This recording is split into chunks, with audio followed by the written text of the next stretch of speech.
So, welcome to today's Deep Dive. We've got a really fascinating mission for you today. We are unpacking a transcript from day one of a 30-day English-speaking challenge. Yeah, and it's a really unique approach to language learning. It really is. It's essentially a curated list of 99 everyday sentences, and they're organized into these distinct phases of daily life. But the actual magic here isn't just the vocabulary itself. Right, it's the method. Exactly. It's the fact that the entire program is built completely around a technique called shadowing. Right, and shadowing is, well, it's a concept that has been quietly revolutionizing language acquisition lately. Okay. And the source material defines the physical act of it just perfectly. It's deceptively straightforward. You listen to a native speaker say a sentence and you repeat it immediately after them. So you're not just reading it. Exactly. No, you are not just reading words off a page. You are actively mirroring the rhythm, the cadence, the speed, and the specific pronunciation as closely as you possibly can. It reminds me of learning a new song on the guitar. Like, there are usually two very different paths you can take with that. Oh, I see where you're going with this. Yeah. Right, like, you can sit down with a really dense book of sheet music. Yeah. And painstakingly study the time signatures, memorize the scales, try to mathematically construct the song from the ground up. Which is how most people learn languages in school, honestly. Or the other path, you could just put the record on, listen to the artist play, and try to mimic the sounds by ear. You just pluck the strings until your fingers naturally find the groove. Right. And long before you even know what, a pentatonic scale is, you're actually making music. We're applying that exact same logic to language learning here.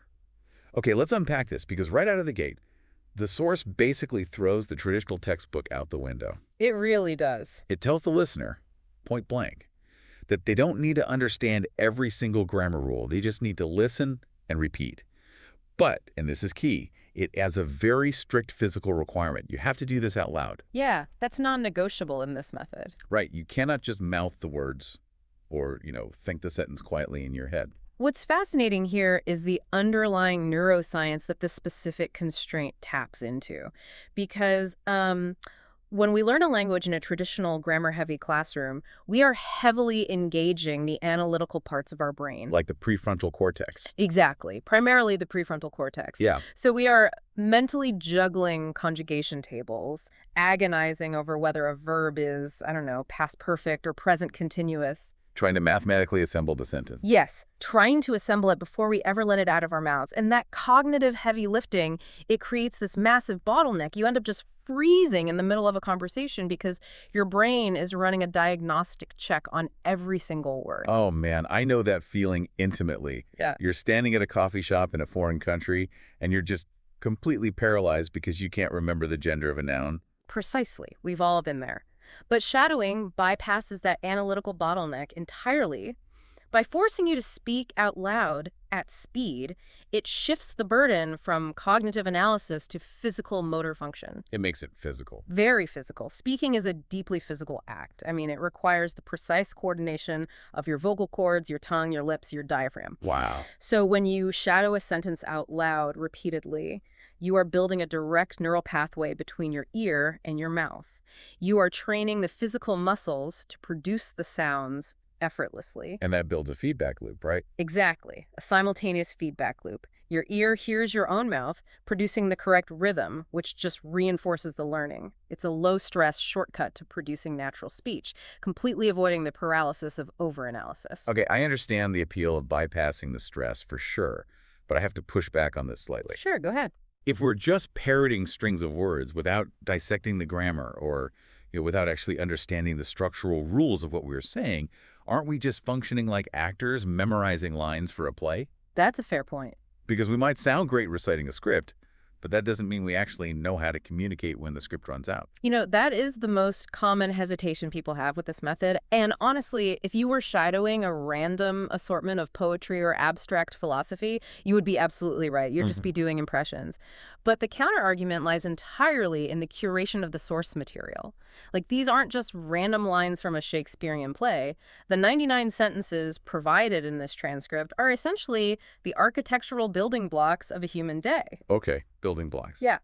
When you commit these specific, highly functional lines to physical memory, you aren't just parroting, You are internalizing the exact frameworks required to navigate daily existence. The architecture of a human day. Ah. I like that. And looking at how this source material actually walks the listener through that day is pretty clever. It starts at the absolute foundation of human interaction, which is greetings and the morning routine. Right, easing into it. Yeah, it hands the learner sentences ranging from, like, formal inquiries, such as how do you do, to highly specific identity markers, like I am from Bangladesh. And I want to highlight that the inclusion of a specific country like Bangladesh, rather than just leaving a blank space for the learner to insert their own country, is a very deliberate structural choice. Oh, really? Why is that? Well, in traditional learning, you get, I'm from blank. But when a learner hits a blank space, they pause. They hesitate while they think of the word. Oh, that makes sense. And that hesitation destroys the prosody. The prosody. Yeah, the natural music and rhythm of the sentence. Yeah. By forcing them to shadow the full completed sentence, the tongue learns the physical dance of connecting those specific consonants and vowels seamlessly. They actually learn the melody of an introduction. That makes the transition into the mundane morning routine so much more effective then. Because once you've introduced yourself, the transcript anchors the language to the physical realities of waking up. Yeah, getting ready for the day. Exactly. You are shadowing sentences like, I brush my teeth every morning and I check my emails first thing in the morning. And then it moves right into domestic life with questions like, where did you put the remote control? Which is such a classic. It is. And the ultimate modern survival phrase, the Wi-Fi isn't working again. And those deeply domestic frustrations, they serve a crucial purpose. They prove to the learner early on that the language they are practicing isn't some idealized textbook version of society. Right. It's not perfectly polished. No, it's the messy, actual life we all live. When you practice the phrase about the Wi-Fi being broken, you are attaching the English vocabulary to a very real, universal feeling of modern annoyance. You know, following this progression, it feels a lot like the structure of a video game.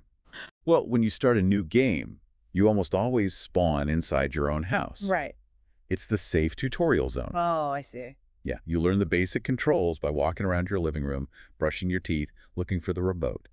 You only venture out into the multiplayer world once you've mastered those internal mechanics. I like that. The video game analogy works for the environment, sure, but linguistically, that domestic space is more like a quarantine zone. Quarantine zone. Yeah, because inside your house, the language is entirely predictable. You control all the variables, you know what the remote control is, you know what the Wi-Fi router is, but the moment you step outside your front door, you lose control of those variables. Oh, totally. The Wild West. Right. The language required to survive fundamentally shifts from personal routine to public negotiation. And that's exactly where the transcript takes us next. Once you leave the house, you have to start navigating transactions with strangers. So suddenly you're at the store asking, is there a discount today?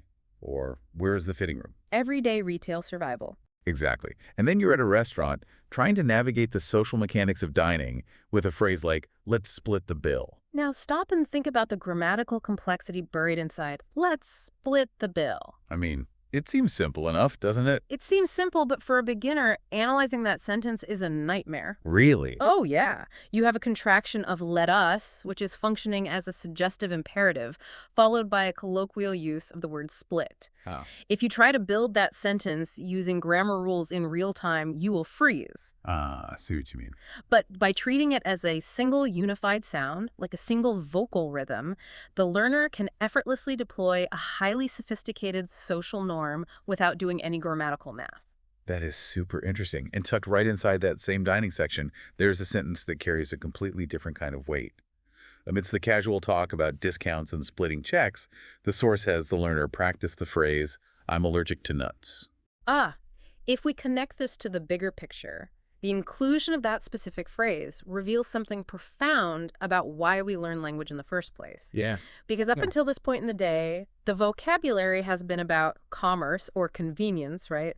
But I'm allergic to nuts transforms the English language into a literal shield. It becomes a tool for physical safety. Oh, wow. If you are in a foreign environment and your throat starts closing up, you do not have the time to search your analytical brain for the correct verb tense. Your ability to rhythmically, naturally, and instantly deploy that exact sentence could literally save your life. Language as a physical shield. That's a stark reminder of how vulnerable you actually are when you don't speak the native tongue. Very vulnerable. And you see that same vulnerability pop up when the transcript moves into travel and directions. Yeah. Like, it covers the basics, of course, asking, excuse me, where's the train station? Standard tourist stuff. Right. But then it hits the learner with the sentence, I think we're lost. Oh, There is a deep psychological discomfort baked into admitting that to a stranger. it requires dropping the facade of competence, doesn't it? You are moving from a transactional exchange, like buying a ticket, to an experiential one where you are openly acknowledging a deficit and actively asking for help. Which takes guts. We're seeing a clear evolution in what the language is being used for here. We've survived the shopping mall, we've navigated the train station, and then the transcript shifts into the human element. The emotional core. Right. It asks the learner to shadow sentences about feelings and opinions. Phrases like, I completely agree with you, and the incredibly raw admission, to be honest, I'm a little nervous. It really points to a hierarchy of needs in language acquisition. You have to secure your physical safety, figure out your transportation, and buy your food before you even have the luxury of sharing your internal emotional state. Maslow's hierarchy of language learning. Exactly. Teaching a beginner to articulate that they are nervous equips them to bring their authentic self into the new language, rather than just acting as a transaction machine. But here's where it gets really interesting. After teaching the learner how to express these deep, vulnerable emotional realities, the transcript doesn't end on a profound note. No, it doesn't. It ends with small talk about the weather. It gives us sentences like, looks like it's going to rain, and it's so hot outside today, and time really flies, doesn't it? Back to the basics. Yeah, but it feels like a massive step backward. Like, why would you go from teaching someone to say, I'm nervous, straight back to, looks like rain? I know it looks like a regression on the surface, but linguistically, it's actually the ultimate social tool. Because small talk about the weather isn't actually about meteorology. It's not. No. When someone says, looks like it's going to rain, they are not exchanging data. Small talk is a calibration mechanism. It is a low-stakes ping to the network to establish a shared reality. A ping to the network. I love that. Right. You are confirming with a stranger that you both exist in the same space, experiencing the exact same conditions, and you are offering a mutual agreement to a peaceful interaction. So it's a linguistic handshake. You're testing the waters. Exactly. Because if you drop a heavy opinion or a vulnerable emotion on a stranger without any calibration, it's jarring. It's weird. Right. You can't just walk up to someone and say, I'm nervous. No, the weather is the great equalizer. If the other person responds warmly to your comment about the heat, they have passed the test. The social bridge is built, and the door is now open to share those deeper feelings like, I'm a little nervous. Man, that makes so much sense. So we've journeyed through the full spectrum of these 99 sentences, from the isolation of brushing our teeth, to the vulnerability of being lost, to building social bridges with strangers. It's a full day. It is. But acquiring this arsenal of phrases is only half the battle. We have to look at what the source material instructs the learner to actually do with them once the audio ends. Yes, the methodology relies heavily on what happens after the first listen. Right, because the transcript explicitly instructs the learner to come back and shadow this exact same episode again tomorrow, before they are even allowed to move on to day 2. They have to repeat it. Yes, the author stresses that repetition is exactly how the method works. And that connects directly back to our discussion about the motor cortex and physical muscle memory. I mean, you don't build a bicep by lifting a dumbbell one single time. I wish we did. Don't we all? And you don't build a neural pathway by firing it once, either.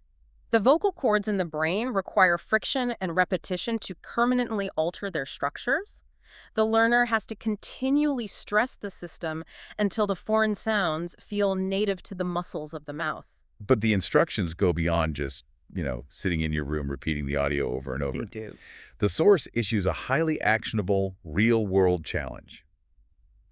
It tells the listener to take at least 3 of today's sentences and force themselves to use them in real life this week. The scary part. Right. It suggests opening a conversation with a simple, nice to meet you, or going up to a barista and asking, what do you recommend? This raises an important question about the psychological barrier that shadowing alone cannot fix. Because it is a very safe, comfortable experience to sit in a quiet bedroom with your headphones on, perfectly matching the rhythm of a pre-recorded voice. You are in total control. Nothing can go wrong. Exactly. But taking that sentence and deploying it into the chaotic, unpredictable arena of a real coffee shop requires a massive leap of faith. because the barista hasn't read the script. Right. You ask, what do you recommend? And they might hit you back with a barrage of rapid-fire local slang that you've never heard, spoken at twice the speed of your practice audio. And the environment will push back. But that friction is the crucible where true fluency is forged.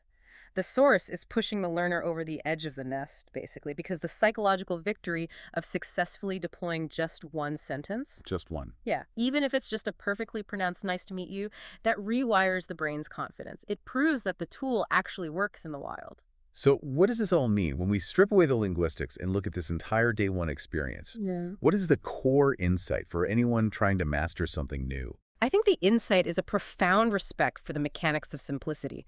This approach does not overwhelm the beginner by dumping them into the vast, intimidating ocean of English grammar. No drowning on day one. Exactly. It hands them a very small cup, fills it with the exact drops of language they need to survive one single day, and tells them to drink it.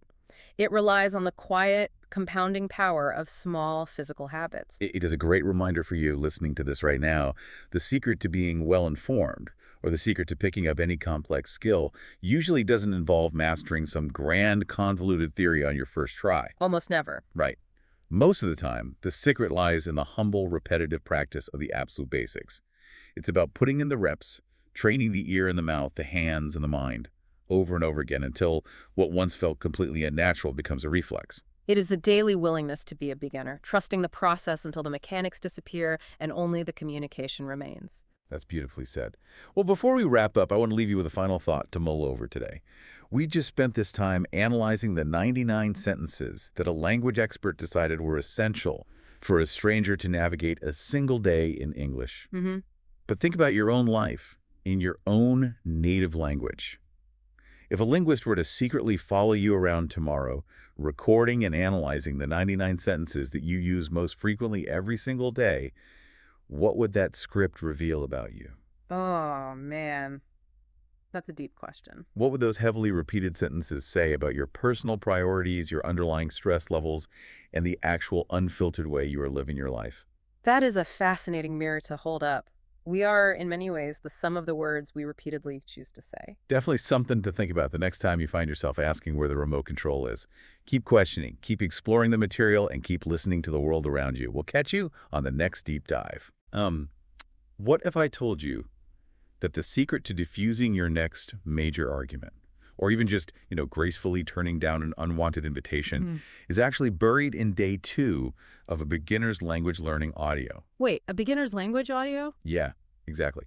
Because usually when we think about studying a language, we picture dense grammar tables or vocabulary flashcards. Right, a very sterile sort of academic environment. Exactly. The textbook points to a noun, points to a verb, and essentially says, well, here are the pieces, now go build a conversation. Which is, anyone who has ever tried to navigate a messy, real-world human interaction knows that textbooks rarely prepare you for the actual unwritten rules of society. No, not at all.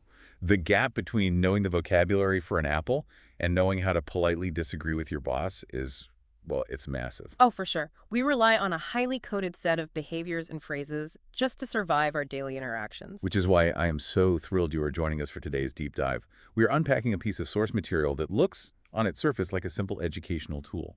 But it's actually so much more than that. It really is. It's a profound algorithm for human empathy. We are looking at a script from a show called English Decoded, a slow English podcast. Right, and specifically, this is the script for day 2 of their 30-day speaking challenge. Yep, the hosts of that original audio have compiled this list of 99 sentences designed for English as a second language learners. But if you look closely at these 99 sentences, they form a really fascinating blueprint. They do. They literally break down the exact specific phrases we use to navigate the friction of modern life. And, the methodology they use to teach this blueprint is equally compelling. The original hosts rely on a technique called shadowing. Shadowing. Yeah. So in the original audio, the instruction is incredibly deliberate. You listen to a sentence and then you immediately repeat it out loud. Oh, out loud. Yes. The goal is to copy the rhythm and the pronunciation as closely as you possibly can.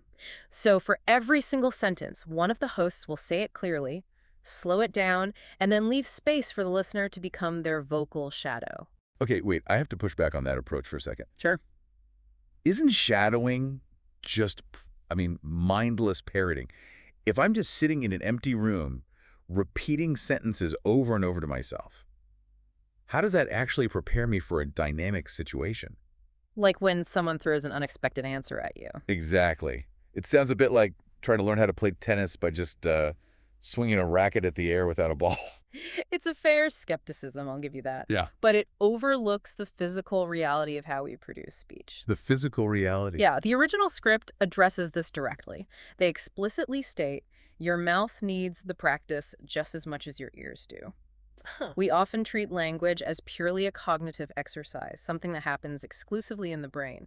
But the source treats language as a physical act. Oh, I see where you're going with this. Yeah, they instruct the listener to find a quiet spot, put on headphones, and emphasize that there's no rush, reminding them they can pause anytime. They are creating a controlled physical training environment. I get it now. So it's less like swinging at air and more like, well, like practicing a scale on a piano. Oh, that's a great analogy. Right, because you can't learn to play a complex Mozart sonata just by listening to a recording of it on repeat. Right, or staring at the sheet music. Exactly. You can memorize every note intellectually, but until you sit down and train the physical muscles in your hands to stretch to those specific keys, You're going to freeze up. you're going to freeze up. Language relies on that exact same physical muscle memory. Your tongue, your lips, your vocal cords. They physically have to learn the choreography of these sounds. And that physical choreography of speech requires repetition to become automatic. By the end of this Day 2 script, the learner has shadowed 198 sentences. Oh. Yeah, because there were 99 on Day 1 and another 99 on Day 2. 198 sentences in 2 days is a serious vocal workout. It is absolute immersion by repetition. The source notes that the more you repeat, the more natural it starts to feel. The psychological goal is to take a phrase that feels foreign or clunky or even terrifying to say and repeat it in a safe, isolated environment until it feels like second nature. Because when you're under pressure in a real conversation, you just don't have time to consciously construct a sentence from scratch. Exactly. You need the muscle memory to take over. Okay, that reframes the entire concept for me. It's not about memorizing the words. It's about installing the physical reflex to use them. Yes. So let's look at the actual reflexes being installed here. Because the source audio organizes these sentences into distinct categories, right? They do, yeah. And the first major theme that emerges is all about initiating social connections. They group together sentences about making plans and invitations, discussing hobbies, and navigating school and study environments. The sentences they select for these categories are highly strategic too. Like for making plans, they use, would you like to grab lunch together? And let's meet at the cafe around 6. Okay, pretty standard. And for hobbies, they offer, I'm really into photography these days and painting helps me relax. Right. And then for school, we see phrases like, can I borrow your notes? Or studying every day really helps. Hearing those, stripped of all context, just raw sentences, it's incredibly revealing. It feels like looking at the underlying code of a friendship. The original audio describes these specific sentences as short, easy, and useful. Yeah. And that categorization isn't just about the grammar being simple, it's about the social function. How so? Well, these phrases are designed to aggressively lower the stakes of human interaction. Consider the phrase they teach in sentence number 2, are you free this weekend? Oh, man. The ultimate universal probe. Precisely. It is a low-stakes probe that protects both parties by asking, are you free this weekend? Instead of, will you spend time with me? You're offering the other person the logistical out. Exactly. If they say no, they are rejecting the time frame, not rejecting you. The source material is actively equipping people with the tools needed to initiate a bond while minimizing the risk of social humiliation. The mechanics of that are fascinating, especially when you look at how they teach the listener to navigate the boundaries of those bonds. Like in the section on making plans, sentence number 10 is, I can't make it today, maybe next time. And the host of the original audio calls that one a really natural way to say it. Which is an understatement. Think about the complex social grace engineered into that one short phrase. Right. This language script is explicitly teaching the art of the gentle letdown. It doesn't just teach the learner the blunt vocabulary for no or I refuse to go. It teaches them how to protect the other person's ego. Exactly. I can't make it today. Blaming external circumstances followed by maybe next time. Reaffirming that the relationship is still valued. Yeah. That is highly advanced human behavior, disguised as a beginner English lesson. And building on that, the necessity of that gentle letdown implies that things don't always go according to plan, right? Oh, definitely. The weekend plans fall through. The reality of daily life sets in. And the script mirrors this progression perfectly, shifting from the tools we use to build rapport directly into the tools we use to manage friction. Yes, friction. Friction is where the script gets intensely relatable, because after all the fun topics, we hit sections dedicated to phone calls, asking for help, health, and technology and the internet. The original audio actually introduces the technology section as modern life essentials. That specific phrasing is very deliberate. Right, because it acknowledges that navigating the digital world isn't an optional add-on anymore. No, it's fundamental to basic survival. Right. The sentences in this section read like a litany of our daily universal frustrations. Like, sorry, the line is a bit unclear. I forgot my password again.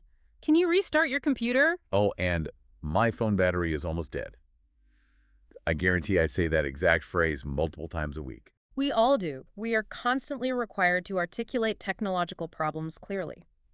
But what is equally pressing, and perhaps more daunting, is when we have to troubleshoot our own physical bodies or our understanding of the world. That introduces a completely different level of vulnerability. It really does. The script covers health with phrases like, I think I caught a cold, and the universally comforting response, drink plenty of water and rest. Right. But the vulnerability goes beyond just being physically sick. There's an entire section dedicated simply to asking for help. This is where the emotional intelligence of the source material really shines. I agree. I want you, listening to this, to consider how much ego we wrap up in our daily routines. We like to project this image of ourselves as highly capable, self-sufficient adults. Oh, absolutely. We don't like admitting we are lost or confused. Exactly. But this script forces the learner to practice phrases like, do you know where I can find a pharmacy? Or, I need a hand with these bags. Or perhaps the most difficult one to say out loud, sentence number 24, I'm not sure how to do this. The psychological weight of sentence 24 is immense. I'm not sure how to do this. It requires the speaker to actively admit defeat. And surrender their perceived competence. Which most adults will do almost anything to avoid. We will wander around a store for 20 minutes looking for an item rather than just asking an employee for help. I've totally done that. We all have. But by providing a standardized script for these moments, the creators of this audio are allowing learners to be safely vulnerable. Right. Because when you are navigating a foreign language, or honestly, even navigating a complex new environment in your native language, you are inherently vulnerable. You are going to get lost. Your technology is going to fail. You are going to forget your password. The friction is inevitable. The friction is a guarantee. So by practicing these vulnerable sentences out loud in that quiet room, shadowing them until the muscle memory takes over, you strip away the panic associated with needing help. Right. You don't have to formulate a way to admit ignorance on the fly. Exactly. You simply deploy the pre-programmed reflex. You learn how to troubleshoot your life without the cognitive overload of embarrassment. That's so powerful. Right. But, asking a stranger for directions to a pharmacy, or admitting you don't know how a machine works, that's a great start. Yeah. But troubleshooting a broken phone or a lost map is purely logistical. True. What happens when the friction isn't logistical, but ideological? Navigating a clash of opinions is arguably the most complex social skill we ever attempt. It is.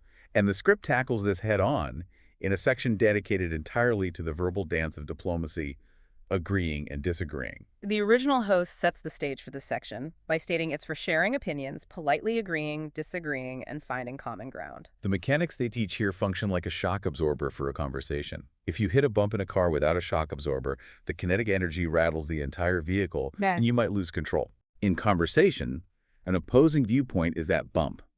The script teaches the learner how to absorb the kinetic energy of a disagreement, so the conversation doesn't just crash. Let's look at how they construct that shock absorber. The agreement side is pretty straightforward. I totally agree with you, and that makes a lot of sense. Simple enough. But the pushback requires incredibly delicate engineering. Sentence 80 is the perfect example. I see your point, but I think differently. The brilliance of that sentence is how it front-loads the validation. Yes. I see your point. Before I introduce any conflict, I acknowledge your reality. I validate that your perspective exists and has merit. Right, which prevents your ego from flaring up and making you defensive. Exactly. I disarm you first, which creates the safe space required to inject the contrary opinion. but I think differently. It completely removes the hostility. They also provide slightly firmer pushback with, I'm not convinced about that, which targets the idea, not the person. And then crucially, they offer the pathways to resolution. Let's find a middle ground. Or the classic de-escalation tool, let's agree to disagree. It really is a masterclass in conversational martial arts. But there's one specific sentence in this section that absolutely stopped me in my tracks. I think I know which one you're talking about. Sentence 88. Yes, sentence 88. Good point. I hadn't thought of that. Good point. I hadn't thought of that. From a grammatical standpoint, the source calls it nice and simple. Right. But from a sociological standpoint, it is profound. Right. This isn't just an English phrase. It is a model for intellectual humility. Which is so rare. We are conditioned from a very young age to relentlessly defend our position. Oh, entirely. Admitting that a flaw exists in our logic, or that the other person brought a perspective we were completely blind to that is incredibly rare in adult conversation. It feels like losing. But the source material is effectively teaching empathy and de-escalation alongside sentence structure. It gives the learner the exact phrasing needed to lower the temperature in a room and gracefully concede a point. And this ties all the way back to the concept of shadowing and muscle memory we started with.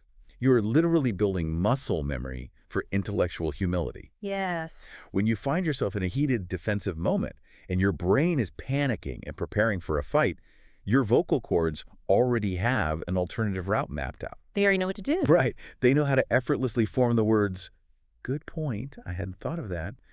The script acts as a linguistic safety net. It ensures that when your cognitive empathy fails under pressure, your habituated language can take over and save the interaction. That is just, it's brilliant. Yeah. So if we step back and look at the journey this script has taken us on, we've learned how to initiate a connection with low-stakes probes. Right. We've practiced the social grace of a gentle letdown. We've acquired the tools to safely ask for help when our technology or our bodies fail us. Yeah. And we've installed the shock absorbers necessary to navigate a tricky disagreement with perfect diplomacy. Once all of that is done, there's really only one phase of the human interaction left to decode. The exit strategy. The exit strategy. The script dedicates its final section to saying goodbye. The original audio explains that these sentences are for wrapping up a conversation and saying goodbye warmly. And that emphasis on warmth is key. They include affirming statements like, it was great talking to you, and take care, and see you next time. But the real utility here is providing the polite escape hatch. They give us sentence 90, I have to get going now. Which is correctly identified in the source as a really natural way to say it. It is the universally accepted signal that the interaction has concluded, and it does so by blaming external obligations rather than a desire to, flee the person. Right. I have to get going now, or as they offer in sentence 95, I should head off now. And then they round it all out with a final well wish. Have a safe trip home. It's all very cleanly packaged. And as the script for day 2 wraps up, the hosts of that original audio leave their listeners with a very specific, actionable challenge. Right. This is where they demand that the theory becomes practice. Exactly. The instruction is to try using at least 3 of today's sentences in a real conversation this week. And they add to that, reminding the listener that even something small, like, are you free this weekend, or I totally agree with you, can start a real conversation. It's a vital call to action. It bridges the gap between shadowing alone in a quiet room with headphones and actually stepping out into the unpredictable world to connect with another human being. I completely agree. And I want to pass that exact same challenge on to you. Take that challenge this week. Try to consciously use at least 3 of these specific types of sentences in your daily life. You'll notice a difference. You really will, because I guarantee you, after this deep dive, you are going to be hyper-aware of your own communication. The next time you casually say, my phone battery is almost dead, or you diffuse an argument with, let's find a middle ground, you're going to realize that you aren't just talking. No. You are executing a perfectly choreographed piece of social coding designed to keep human society functioning smoothly. And, analyzing this blueprint really does make you highly aware of your own verbal habits and the specific algorithms you rely on, which leads to a final thought for you to mull over today. Oh, I like this. We've just spent this entire time analyzing the 99 sentences selected to represent modern life in that source audio. But imagine if someone were to follow you around with a microphone for a month. Oh, wow. If someone were to write a shadowing script based purely on your daily life, what would your personal 99 sentences be? That's a great question. What are the repeated phrases, the unique catchphrases, and the gentle deflections that make up the unique soundtrack of your interactions? I'm going to be thinking about that all day. And on that note, we will leave you to figure out what your own 99 sentences are. Until next time, keep exploring the hidden blueprints around you. I want you to imagine, just for a second, that you're trying to learn a completely new skill, like playing a musical instrument. Let's say the cello. Oh, wow. Okay. The cello. That's a tough one. Right. It's notoriously hard. But instead of sitting down with these thick books of music theory or, memorizing complex Or scales. studying the exact mathematics of how a string vibrates. Exactly. Instead of all that, you just listen. You close your eyes, you listen to a song, and you just try to mimic the exact sound you just heard purely with your own hands. So you're basically bypassing the whole analytical breakdown of notes on a page. You're going straight for the physical resonance of the thing. Yeah, precisely. You're feeling the weight of the instrument, matching the pitch and the emotion completely by ear, relying on your biological hardware instead of your intellectual software. It's completely instinctual. And we'll bump to this deep dive. Because today we're taking that exact concept, this idea of learning by pure, unadulterated mimicry, and we're applying it to how you learn a language. It's such a fascinating approach. It really is. We're looking at a deeply fascinating piece of source material today. It's a transcript from a show called English Decoded, specifically from their Slow English series. Right, and we're focusing on day 3 of their 30-day speaking challenge. Yeah. And the material itself is it's remarkably focused. It consists of exactly 99 simple sentences. They're presented by 2 speakers, and the whole thing is designed around a very specific immersive learning technique.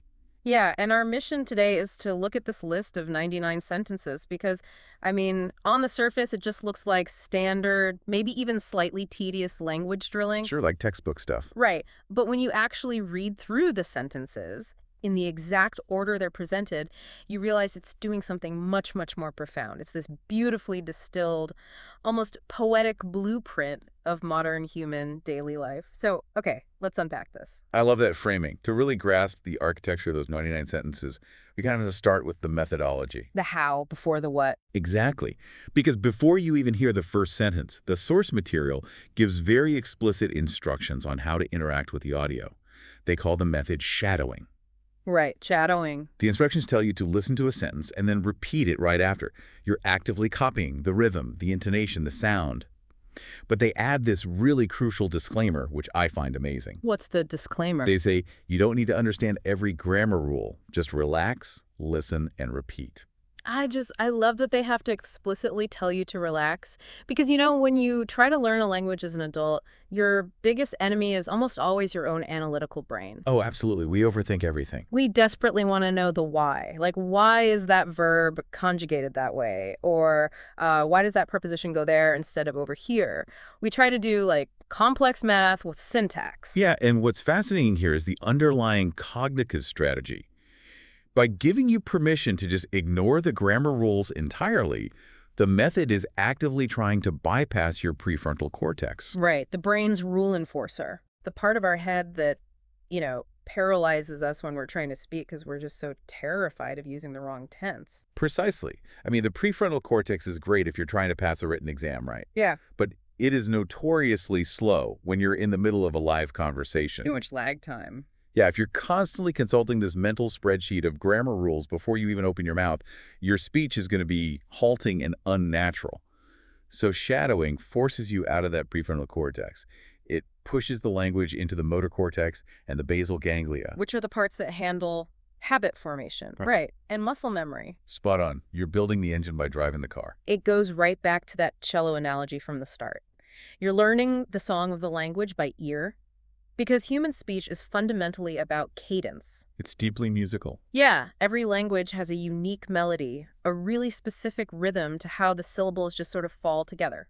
And the source even advises you to listen to the audio 2 or 3 times a week, right? Yeah. And to practice daily. They explicitly note that your improvement is going to happen much faster than you anticipate if you do that. It's like a workout routine. It really is. They're telling you to treat this like physical training. You're building muscle memory in your articulatory system, your tongue, your lips, your vocal cords, and you're tuning your auditory processing. So you aren't just storing rules in a filing cabinet somewhere in your head. No, not at all. You're training your physical body to perform a physical act. Okay, so let's shift gears a bit from the mechanics of how you learn this to the what, because the actual chronological journey these 99 sentences take you on is just, it's wild. It starts at the absolute break of dawn. It really does. The very first sentence is, I wake up at 6 every morning. Right. And from there, the listener is guided through this rapid-fire sequence of really highly specific physical morning actions. Yeah, we get sentences about brushing teeth, washing faces. There's this very specific detail about always drinking a glass of water before breakfast. Which is very relatable. Yeah. And then the focus shifts outward slightly. Like, there's a mother making tea for the whole family, eating toast and eggs, checking the phone for messages, and finally stepping outside and noticing that the morning air feels fresh and cool. And the momentum just continues right out the front door, straight into the morning commute. Yeah. You're walking to the bus stop, noticing the bus is crowded, taking a rickshaw when you're in a hurry. Feeling the heavy city traffic, yeah. Listening to music and, feeling a little sleepy on the way. Okay, wait, hold on. I need to interrupt this for a second. Because looking at this list, if I'm, say, a busy adult, right, and I'm learning English for a major career move or an international business trip. Right, high stakes. Yeah. So what does this all mean? Why on earth am I wasting my time learning how to say I wash my face? Shouldn't I be learning how to hail a cab or negotiate a contract or ask where the embassy is, like, right out of the gate? Why start a 30-day challenge with such extreme domestic mundanity? It's a fair question, and it seems totally counterintuitive. But it's actually a highly strategic choice, that mundanity is the absolute bedrock of language acquisition. Okay, how so? Starting the language journey with the literal start of the human day builds a profound psychological anchor for you. Wait, how does saying I brush my teeth anchor me any more than saying I need a taxi? Because it mirrors your actual unavoidable chronological experience of reality. Oh, I see. When you tie new, unfamiliar vocabulary to universal, deeply ingrained physical habits, actions that you perform every single morning without even thinking, you're no longer memorizing abstract concepts on a flashcard. You are rooting the new language in your physical reality. So you wake up in your actual life and you wake up in the new language simultaneously. Exactly. The concept in cognitive science is called embodied cognition. Language isn't just floating around in your head, it's deeply connected to your physical states. I mean, I don't know. I'm not sure I entirely buy that. Isn't shadowing just glorified parroting? How does saying the morning air feels cool actually make my brain connect to the physical sensation of cold? Well, think about the sensory details the authors deliberately included. They didn't just write, I go outside. They wrote, the morning air feels fresh and cool. Right. And later on the bus, the sentence is, I feel a little sleepy on the way. Yeah. These aren't just mechanical actions, they're physical sensory states. Okay, yeah. When you repeat that phrase about the cool air while you're actually stepping out of your own front door in the morning, your brain fires the exact same neurons for the physical sensation of cold right alongside that new English vocabulary. You're layering the English directly over your lived sensory experience. Oh, wow. So you're almost acting. You embody the language through the physical actions you take every single day anyway. Exactly. It accelerates fluency because your brain doesn't have to imagine some hypothetical, abstract scenario to use the words. The scenario happens to you every day at 6:00 a.m. That makes a lot of sense.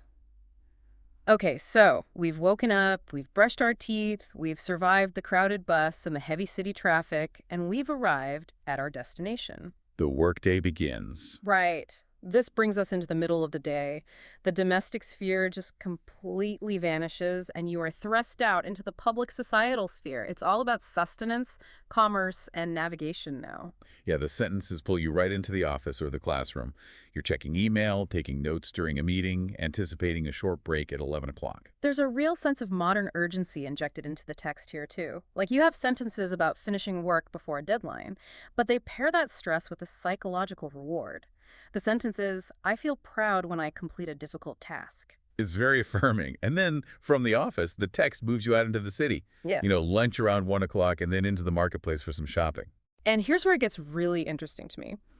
Reading through this massive middle section of the sentences, I couldn't help but compare it to the mechanics of an open world video game. Oh, really? Walk me through how you see the connection there. Okay, so if you're a player and you get dropped into a brand new map, what are the core survival mechanics? First, you need to restore your health bar. Right. Basic survival. Exactly. So the text has you going to lunch, eating a favorite dish of rice with fish curry, asking someone to pass the salt.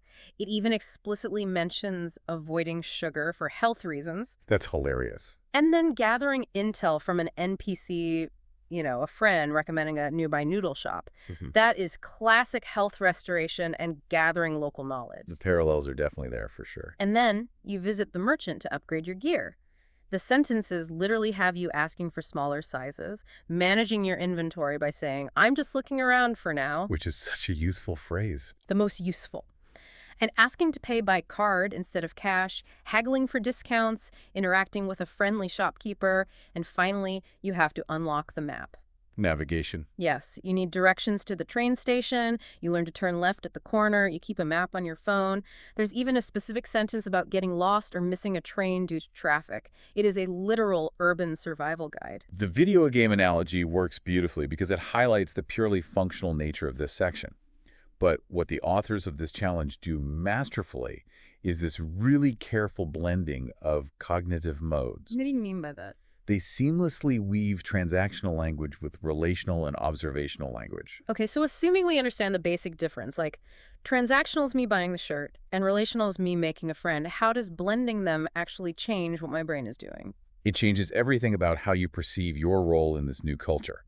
Transactional language activates the problem-solving centers of your brain. Like, how much does this shirt cost? Can I pay by card? Excuse me, how do I get to the train station? You're using the language as a blunt tool to extract a specific result from your environment. You are just a consumer of the space. Just get in, get the item, get out. Exactly. But the source material doesn't let you stay in that purely consumer mindset. It forces you to sprinkle in observations and human connection. So you get sentences like, this restaurant serves really delicious food. The shopkeeper was very friendly and helpful. I enjoy exploring new places on the weekend. So it forces you to look up from the transaction and actually see the human being who's handing you the receipt. Precisely. It teaches you that true fluency isn't just surviving a transaction, right? It's active participation in the culture. The cognitive shift from, I need this to I appreciate this, requires a totally different level of emotional engagement with the language. That's so true. It elevates you from a mere tourist who's just trying to survive the city into a participant within the society. And they inject this phenomenal cultural flavor while doing it, too. Like, we had the mention of taking a rickshaw during the commute earlier, and now there's the specific detail of, my favorite dish is rice with fish curry. Yeah, it's very vivid. They could have easily used generic, sterile textbook examples, right? Like, I eat a sandwich or I drive a car. But by choosing a rickshaw and fish curry, they ground the language in this vibrant, specific kind of bustling city life. It gives the language a physical texture. You can practically smell the curry, you can hear the rickshaw engine sputtering. It engages the senses, which, as we established with the morning routine, deepens those neural pathways. Totally. So once you have successfully navigated all the complexities of commerce, fed yourself, and figured out the train schedule, the day inevitably begins to wind down. Which brings us to the final act of our 99-sentence play, the inner life and the emotional core. Yeah, having mastered physical survival in the public sphere, the shadowing exercise just completely shifts away from practical utility, and it leans heavily into human connection and internal emotions. We get sentences about making plans with friends, meeting at a coffee shop around 5, navigating existing plans on a Saturday, and expressing that very poignant sentiment, it has been a long time since we last met. And immediately following that, the text transitions into weather and small talk. You're shadowing phrases about unpredictable weather, cool evening breezes, the humidity making it hard to breathe, and feeling energetic on sunny days. Okay, I have a question about the architecture here. Why is the weather always the gateway? What do you mean? Like, in almost every language curriculum I've ever seen, weather is grouped with small talk. Why is observing the sky the universal prerequisite for having a deeper conversation? Well, if we connect this to the bigger picture, the weather is the ultimate shared reality. No matter what your socioeconomic background is, no matter what language you are struggling to speak, if it is raining on you, it is raining on the person standing right next to you. That's a good point. It creates this sort of low-stakes synchronization of realities. A safe buffer zone. Exactly that. In the arc of this specific source material, you are transitioning from the highly transactional guard-up language of the afternoon, asking about shirt sizes and train platforms, to the highly vulnerable emotional language of the evening. Right. You can't just jump straight from asking, do you have this in a smaller size, to confessing, I am worried about my exam. The human brain needs a transitional space to establish trust. So the weather acts as a bridge. Yes. Huh. The weather serves as that liminal space where two people can connect over an undeniable shared experience before they dive into the subjective and the personal. And the final block of sentences is where we really dive into the deep end of the personal. It's focused entirely on the evening, on feelings and opinions. The mask of the busy professional comes completely off. The shadowing shifts to the profoundly internal. Yeah. You're suddenly practicing the expression of subjective opinion. Like, honestly, I think that movie was quite boring. You're practicing vulnerability and anxiety with, I am a bit worried about tomorrow's exam. And we see the psychological wind-down routine, too, reading a book before sleep, and the stark admission that sometimes I just need a quiet evening alone. I feel like teaching a beginner to say they need to be alone is such a deeply human, modern sentiment to include in a fundamental language lesson. It really highlights the beautiful, overarching structure of what the authors have achieved with these 99 sentences. Just think about the stark contrast between the beginning and the end. Sentence 1 was, I wake up at 6 every morning. Purely physical, purely mechanical. And sentence 96, right at the very end of the list, is I feel grateful for everything I have today. Pure emotion, pure reflection. To truly master a language, you have to learn the cultural syntax of vulnerability. How does this specific culture express fear? How do they articulate gratitude? What you're looking at is literally a linguistic map of human needs. Like Maslow's hierarchy. Exactly. We start the day with the physiological waking up, finding water, eating breakfast. We move into safety and security, navigating heavy traffic, paying for goods, keeping a job to meet deadlines. Yeah. Then we transition into love and belonging, meeting friends at a coffee shop, connecting with the shopkeeper. And we end the day with self-actualization and reflection, feeling gratitude, confronting anxiety, and setting intentions for the future. Sentence 98 is literally, I hope tomorrow will be a better day. You're teaching someone the mechanics of English, but you are simultaneously handing them a philosophy for navigating modern existence. And you're asking them to embody it. By relaxing your prefrontal cortex, listening to the rhythm, and repeating these specific phrases out loud, you are quite literally speaking a full, complex human life into existence in a brand new tongue. You are adopting the cadence of a new reality. It is incredibly powerful when you view it from that altitude. So let's wrap up this journey we've been on today. We started with a piece of source material that, to the untrained eye, look of a basic, maybe even slightly tedious language drill. Day 3 of a 30-day challenge. Right. 99 simple sentences designed to be repeated out loud. But as we've uncovered, it's actually a comprehensive map of a human day. It takes you by the hand, guiding you from the physical mechanics of splashing cold water on your face at dawn, through the chaotic, transactional survival of the midday city, across the shared bridge of weather and small talk. And finally into the quiet, complex, emotional reality of laying your head down to sleep. The advice from the source is incredibly simple, but it's profound for any kind of learning you're undertaking. Practice a little every day, and improvement comes faster than expected. Don't stress the grammar. Don't overthink the rules. Just feel the rhythm of the day. It is entirely about participation over perfection. So we're going to leave you with a thought to mull over today, something to explore long after this audio ends. We've just walked through someone else's 99 sentences, someone who eats rice with fish curry, takes crowded rickshaws, and worries about their exams. If you had to distill your own entire daily existence into just 99 simple sentences for someone else to repeat, what specific hyperlocal details would you include? What is your personal version of the crowded bus or the cool morning breeze? And ultimately, if a complete stranger learned to speak by shadowing your 99 sentences, what would those sentences reveal about who you really are? Think about how you'd play the song of your own life by ear. Until next time.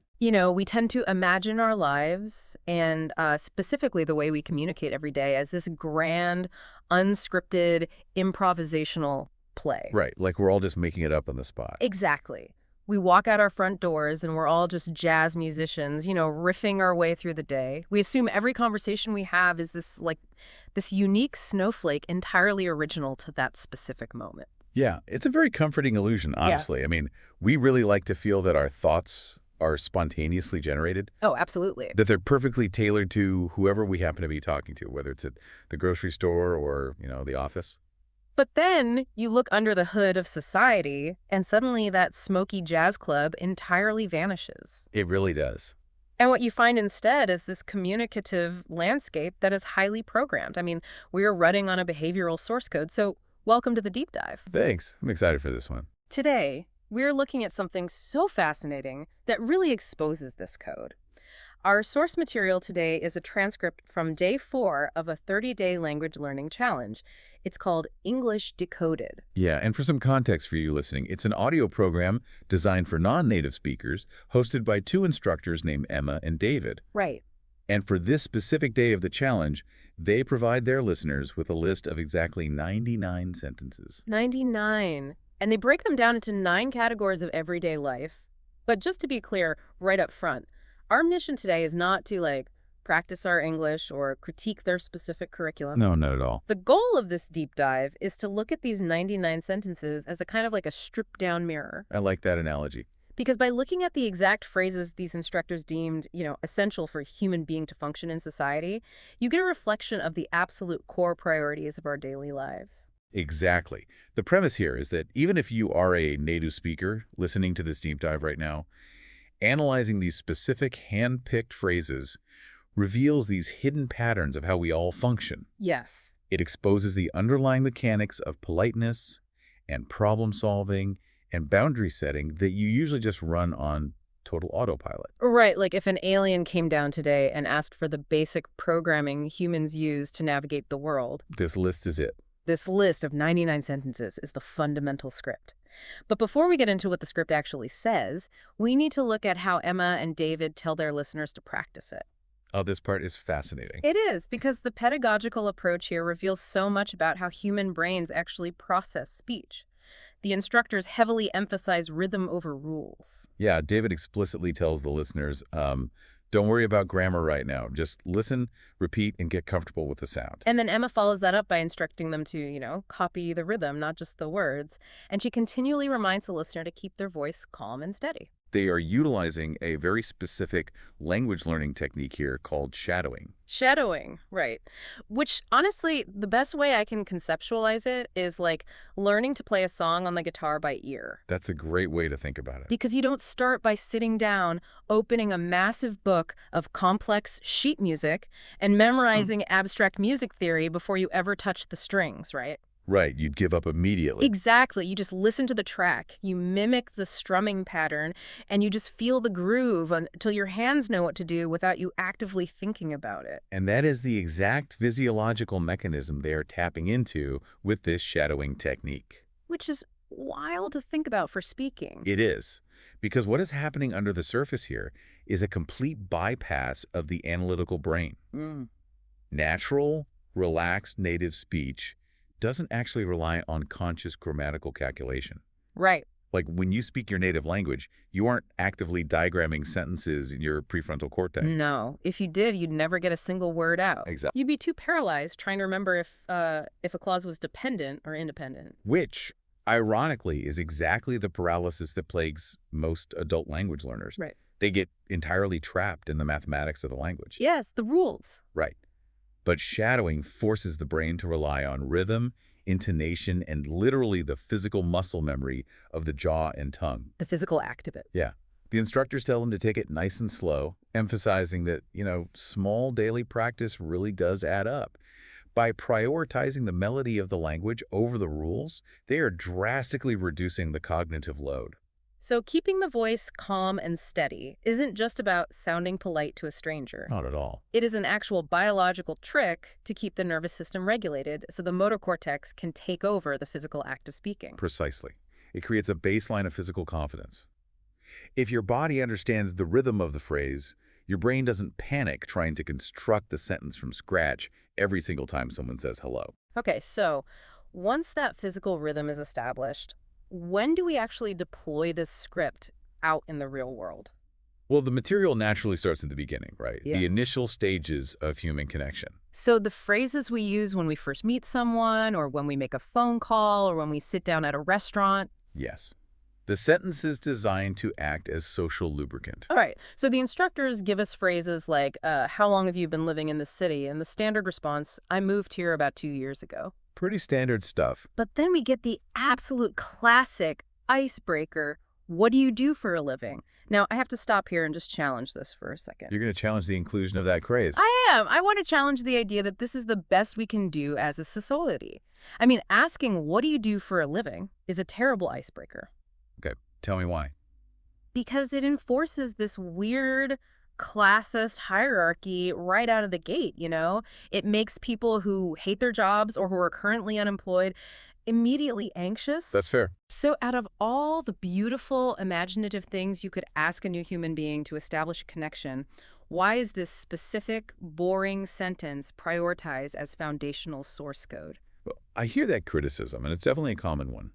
But it really ignores the heavy cognitive lifting that cliches actually perform in our daily lives. Cognitive lifting. Yeah. From a cliche. Yes.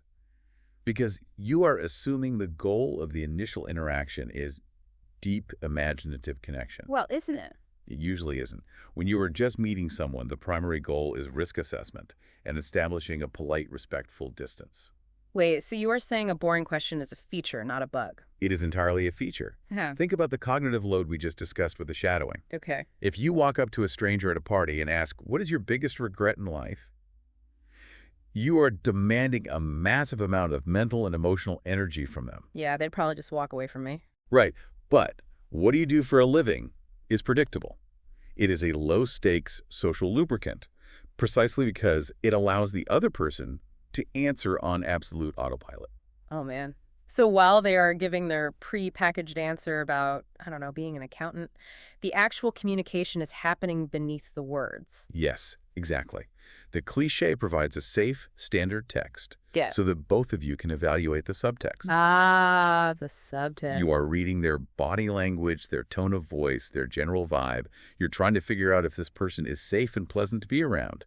The boring question buys your brain the time to do that background processing. Okay, that reframes it completely for me. We aren't exchanging resumes at a party. We are exchanging safety signals. Exactly. And you actually see that same need for polite, structured distance when the source material moves to restaurant interactions, too. Oh, the dining section is fascinating for this. We get the functional requests, like, table for two, please, but the phrase that really stands out to me is, could I get some water without ice, please? Yeah, the instructors spent a lot of time on how to deliver that specific modification. Because it perfectly encapsulates the entire dining out experience. When you modify an order, you are technically introducing a micro-conflict into the social contract. You're asking someone to do extra work. Right, but the script, could I get some water without ice, please? It wraps that assertion of preference in this highly structured, totally unthreatening package. And it's followed up with another brilliant risk assessment phrase. Is this dish very spicy? Yes. Because it is all about navigating the world safely. The learner is being equipped to ensure their basic bodily needs and their physical comforts are met without causing social friction with the people serving them. But, you know, eventually the pleasantries end, the water arrives, the dinner finishes, and the system inevitably breaks down. It always does. Once you successfully connect with people, you eventually have to solve problems with them. Right. We move from the social lubricant to the friction of modern life. Exactly. The source material pivots to phrases dealing with health, bureaucracy, and technology. And honestly, reading this section of sentences feels like looking at a collection of social fire extinguishers. Fire extinguishers, I like that. Yeah, because these aren't tools for building a relationship. They are glass break emergency phrasing you only deploy when things go wrong and panic is setting in. Right, you don't use them to be creative. No, you use them because the line at the bank is barely moving and your phone is dead. Well, let's break the glass on some of those phrases. Okay, let's do it. The health section provides, I have a slight headache and a sore throat. And the doctor advised me to avoid cold drinks. Straightforward. Right. But then we move into the bureaucratic environment of a bank or post office. Where the script takes on this incredibly specific tone of managing minor failures. Yeah. Like, I'd like to open a new savings account, please. But then immediately, I forgot my identification card at home. Which happens to everyone. And perhaps the most universally understood sentence in the entire program. The line here is a little longer than usual. Now, the phrasing of that complaint is incredibly deliberate. It is, isn't it? Notice the linguistic dampening happening there. It isn't, this bank is wildly inefficient and this line is outrageous. Right, which is what you're actually thinking. Exactly. But the script is a little longer than usual. It de-escalates the frustration before the sentence is even finished. Because modern existence is defined by managing systems that you have absolutely no control over. So true. The sentences they teach here reveal a daily life constructed of minor, navigable crises. The script is entirely built around a loop of verification and troubleshooting. Verification and troubleshooting. Man, think about the technology phrases they include. It is a literal litany of modern woe. It really is. Have you tried restarting your computer? Could you share your screen for a moment? And the ultimate daily confession. I forgot my password again this morning. Right, you have to verify your physical identity at the bank, but you forgot your ID. Yeah. You have to verify your digital identity, but you forgot your password. You have to troubleshoot your hardware with, my phone battery drains really fast these days. It's endless. You even have to troubleshoot your own body with, I have a slight headache. But notice the grammatical choices there, though. Think about the last time you called tech support or complained about a device. Okay. You probably didn't say, I degraded the fundamental chemical structure of this battery through my own overuse. No, definitely not. You default to the passive script, my phone battery drains really fast. Ah, right. It completely removes the blame from the user and places the burden on the object. Exactly. Like, my laptop suddenly turned off by itself. We use passive voice when we interact with technology because it protects our ego when the systems we rely on fail us. And we use the exact same diplomatic buffering on the phone call phrases. The program teaches, sorry, I think we have a bad connection. Which is such a polite way to frame it. Right. It does not teach, your cellular provider is terrible and you are cutting out. It is a collective we. We have a bad connection. It creates a shared reality of minor suffering. Yes. Being a functioning adult in the society means knowing the exact grammatical structure to use to complain without making an enemy. You aren't taught how to philosophize about why the internet is down. You are just taught the defensive script. I backed up all my files just in case. Exactly. It's pure survival. So we've survived the broken tech, the long lines, the sore throats. What happens when we finally get past the troubleshooting? Well, the final sections of the source material shift the focus completely. Yeah, we move to expressing our identity, handling diplomacy, and gracefully departing. We finally transition from managing the external world to sharing our internal world. Which is so refreshing. We get phrases to talk about hobbies and free time. I picked up guitar again after many years. Or, gardening gives me a real sense of peace. I love that one. And this surprisingly profound observation, free time is precious, so I try to use it well. The contrast in the tone there is just striking. We spent so much energy dealing with the frantic anxiety of a drained phone battery and lost passwords. Yeah. And the reward for navigating all that friction is finding a real sense of peace in a garden. But, of course, sharing that internal world means eventually colliding with someone else's internal world. Which brings us to diplomacy. Yes. How the script handles giving opinions and disagreeing. The phrases they teach here are heavily, heavily diplomatic. Like what? Things like, I'm not sure I completely agree with that. Let's think about this from another angle. And that's a fair point. I hadn't considered that. Followed by, in the end, I think it's your decision to make. Right. Now, looking at that specific list, I have to point out a massive gap between the classroom and reality here. Okay, I think I know where you're going with this. I mean, is the way we are taught to disagree in a new language fundamentally more polite and rational than how we actually argue? Oh, absolutely. Because if you look at the comment section of literally any website or listen to a heated debate, people do not sound like this. Nobody on the internet ends an argument by typing, that's a fair point. I hadn't considered that. They absolutely do not. No one does that. Right. And that gap exists because language curricula inherently teach the idealized version of human discourse. Ah, the ideal version. Yes. They don't teach you how the culture actually argues. They teach you how the culture wishes it argued. They are providing the vocabulary of respect and de-escalation, even if native speakers rarely use it themselves.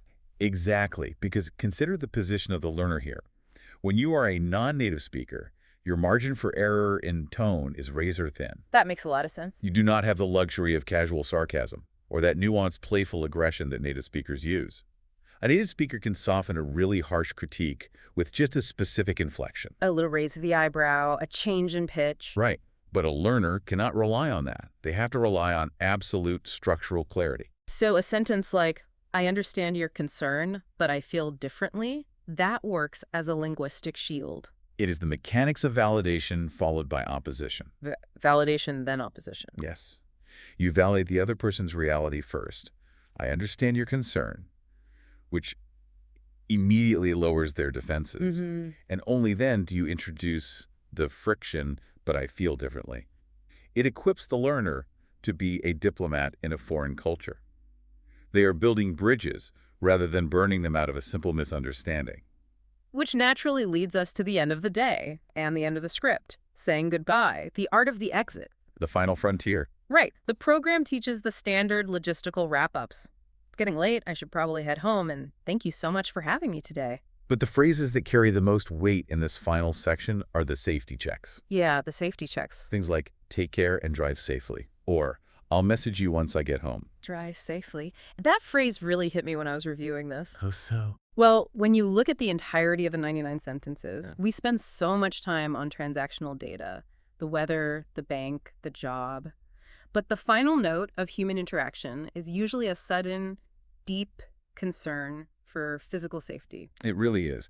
Demonstrating care for another person's physical well-being have become the ultimate sign of affection in modern departures. Yeah. We basically use the logistics of travel to express intimacy. It's how we say, I love you to friends or coworkers without making it weird, right? We just say, text me when you get back. Exactly. It bridges that gap between the formal distance we started with, asking what they do for a living, and the intimate connection we actually crave. Right. You might spend 2 hours complaining about slow internet connections over water without ice, but the last thing you say to them is basically, I value your existence. Please survive the journey home. It reveals that beneath all the bureaucracy and the troubleshooting, the core priority is still mutual preservation. It's beautiful, in a way. Stepping back and looking at the full journey through these 99 sentences, it becomes so clear that this isn't just a list of vocabulary words. No, not at all. It really is a map of human priorities.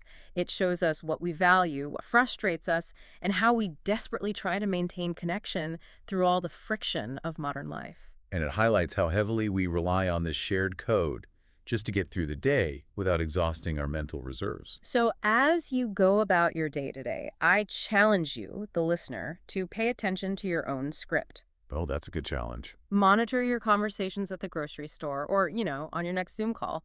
Think about the last time you called tech support. You probably didn't invent a new way to explain your problem. You definitely didn't. You defaulted to the script. You ran the code. When you complain about a headache or ask for the check or tell a friend to text you when they get home, track how perfectly you are hitting these pre-packaged marks. Which leaves us with a rather profound and, frankly, somewhat unsettling thought to mull over. I am ready for it. If our human social code is this heavily standardized if the vast majority of our problem-solving, our polite distancing, and our affection can be reliably boiled down to these predictable patterns, what happens as AI language models continue to ingest and master this exact script? Oh, wow. I hadn't even thought about that. Yeah. We already have algorithms predicting the end of our emails and generating automated customer service apologies. Right. The autocomplete just finishes your sentence for you. Exactly. Yeah. So if the machines learn to perfectly mimic the nuance of, I understand your concern, but, or the line is a little longer than usual, how will we eventually distinguish a highly trained digital diplomat from a real human being? Man, if the AI can play the sheet music perfectly, will we eventually have to invent a completely new, messier layer of communication just to prove to each other that we are actually human? We might have to start playing real jazz again just to prove we aren't part of the programming. That is something to think about. Until next time, thanks for taking the deep dive.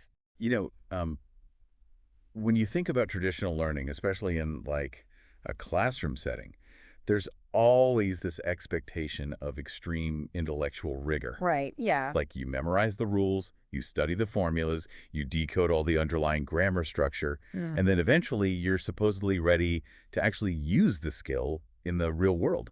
Yeah, we tend to treat learning a new dynamic skill like we're, trying to solve a complex math equation on a chalkboard. Yes, exactly. It's this highly analytical, almost sterile environment where every single variable is controlled, But then you actually step into the reality of trying to use that skill in the wild. And Well, let's say you're trying to speak a new language to a native speaker at a busy coffee shop. Oh, the coffee shop scenario, always stressful. Right. Suddenly, all that chalkboard math just completely evaporates. The noise, the speed of the other person talking, the pressure, you kind of just freeze. Well, yeah, because you're experiencing what's called a cognitive bottleneck. A cognitive bottleneck. Yeah, it's essentially a traffic jam between your working memory and your physical reflexes. Like, you might know all the vocabulary words, right? And the grammar rules are stored somewhere in the filing cabinets of your brain. Somewhere deep back there, yeah. Exactly. But the mental execution required to actually retrieve them, assemble them, and push them out of your mouth, it just completely fails you in the pressure of the moment. That is so true. And that brings us to what we're doing today. We are looking at a single document that attempts to completely bypass that traffic jam. Which is really exciting. It really is. So welcome to today's deep dive. We're looking at a script from day 5 of a 30-day language learning program. It's called English Decoded. And, you know, on the surface, it looks deceptively simple. It's basically just a transcript of 2 instructors leading a guided practice session of 99 everyday sentences. Right. But our mission today isn't just to, read through an English lesson. We are going to deconstruct the hidden architecture of how human beings actually acquire language under pressure. Yeah, the real mechanics of it. Exactly. We're going to explore this highly specific kind of counterintuitive technique called shadowing. And we'll analyze what this curated list of 99 supposedly essential everyday sentences reveals about, the anxieties and priorities of modern daily life. Because the choices made by the creators of this curriculum, they're incredibly deliberate. They provide this fascinating window into what it actually takes to survive, function, and connect in the modern world. It goes way beyond just stringing verbs and nouns together. Okay, let's unpack this. Because if you have ever struggled to learn a new skill, whether you're trying to pick up a new language or learn a complex coding framework or even master public speaking, this deep dive holds a blueprint for building immediate practical confidence. Yeah, and to really understand how that blueprint works, we have to start with the methodology they deploy right at the top of the document. Oh, shadowing thing. Right. Before we even look at the content of what they're teaching, we have to understand the mechanics of how they are forcing the learner to absorb it. So the method is called shadowing.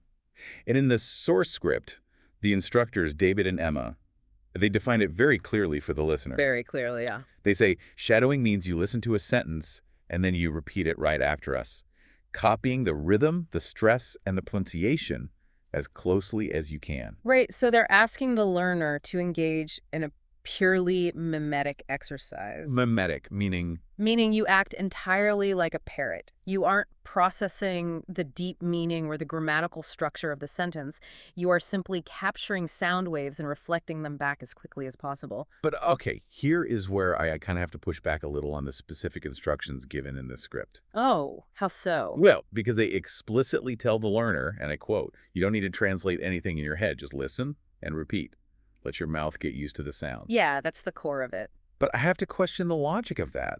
I mean, isn't understanding the exact, precise meaning of the words the entire point of speaking a language? I get why you'd say that. It seems completely paradoxical to tell a student to, stop trying to understand what they are saying. Yeah. It feels like telling someone they can learn to play a complicated, beautiful song on the guitar just by watching where my fingers go on the fretboard. Yeah. Yeah. And just copying the placements without ever actually learning what the musical notes are or how a C chord functions in music theory. Can it actually be effective to just turn off your brain and let your mouth get used to the sounds? What's fascinating here is that your guitar analogy is actually perfect for explaining the pedagogy, but you're looking at it from the perspective of a music theorist rather than a performing musician. Oh, interesting. Right. If you want to play a song fluidly on a stage in front of a live audience, pure muscle memory is exactly what you need. When this program tells you to bypass the mental translation, they are intentionally removing the heavy cognitive load that causes adult learners to stutter and panic. Wait, so by deliberately not thinking about the meaning, you actually free up processing power in your brain? Exactly. Think about the mental gymnastics of traditional language learning. Okay. You hear a foreign word. Your brain immediately searches its mental dictionary to translate it to your native tongue. Then you formulate a response in your native tongue. Right, and then you have to translate that back. Yes. You translate that concept back into the target language. Then you quickly run it through a mental checklist of grammar rules and verb conjugations, and only then do you send the signal to your mouth to speak. Wow, when you put it like that. By the time you've executed that entire sequence, the other person has already finished their coffee and walked away. Leaving you standing there with your mouth open, feeling completely incompetent. Precisely. Shadowing treats language not as an academic puzzle to be solved, but as a physical, rhythmic exercise for the mouth muscles. Just purely physical. Yeah, your vocal cords, your tongue, your lips, the soft palate, they're all physical, biological apparatuses. When you speak a new language, you're asking those muscles to move in micro sequences they have literally never moved in before. So when they say let your mouth get used to the sounds, it isn't some poetic metaphor. It is a literal, physiological instruction to train your biology. It is athletic conditioning for your face and throat. Athletic conditioning. I love that. Yeah, when you shadow these sentences, you aren't memorizing dictionary definitions. You are training your physical reflexes to produce the unique rhythm, the rise and fall of the pitch, and the stress of the language automatically. So you bypass the translation bottleneck entirely. Exactly. It is a philosophy of muscle memory over mind. Wow, okay. That completely reframes the whole exercise for me.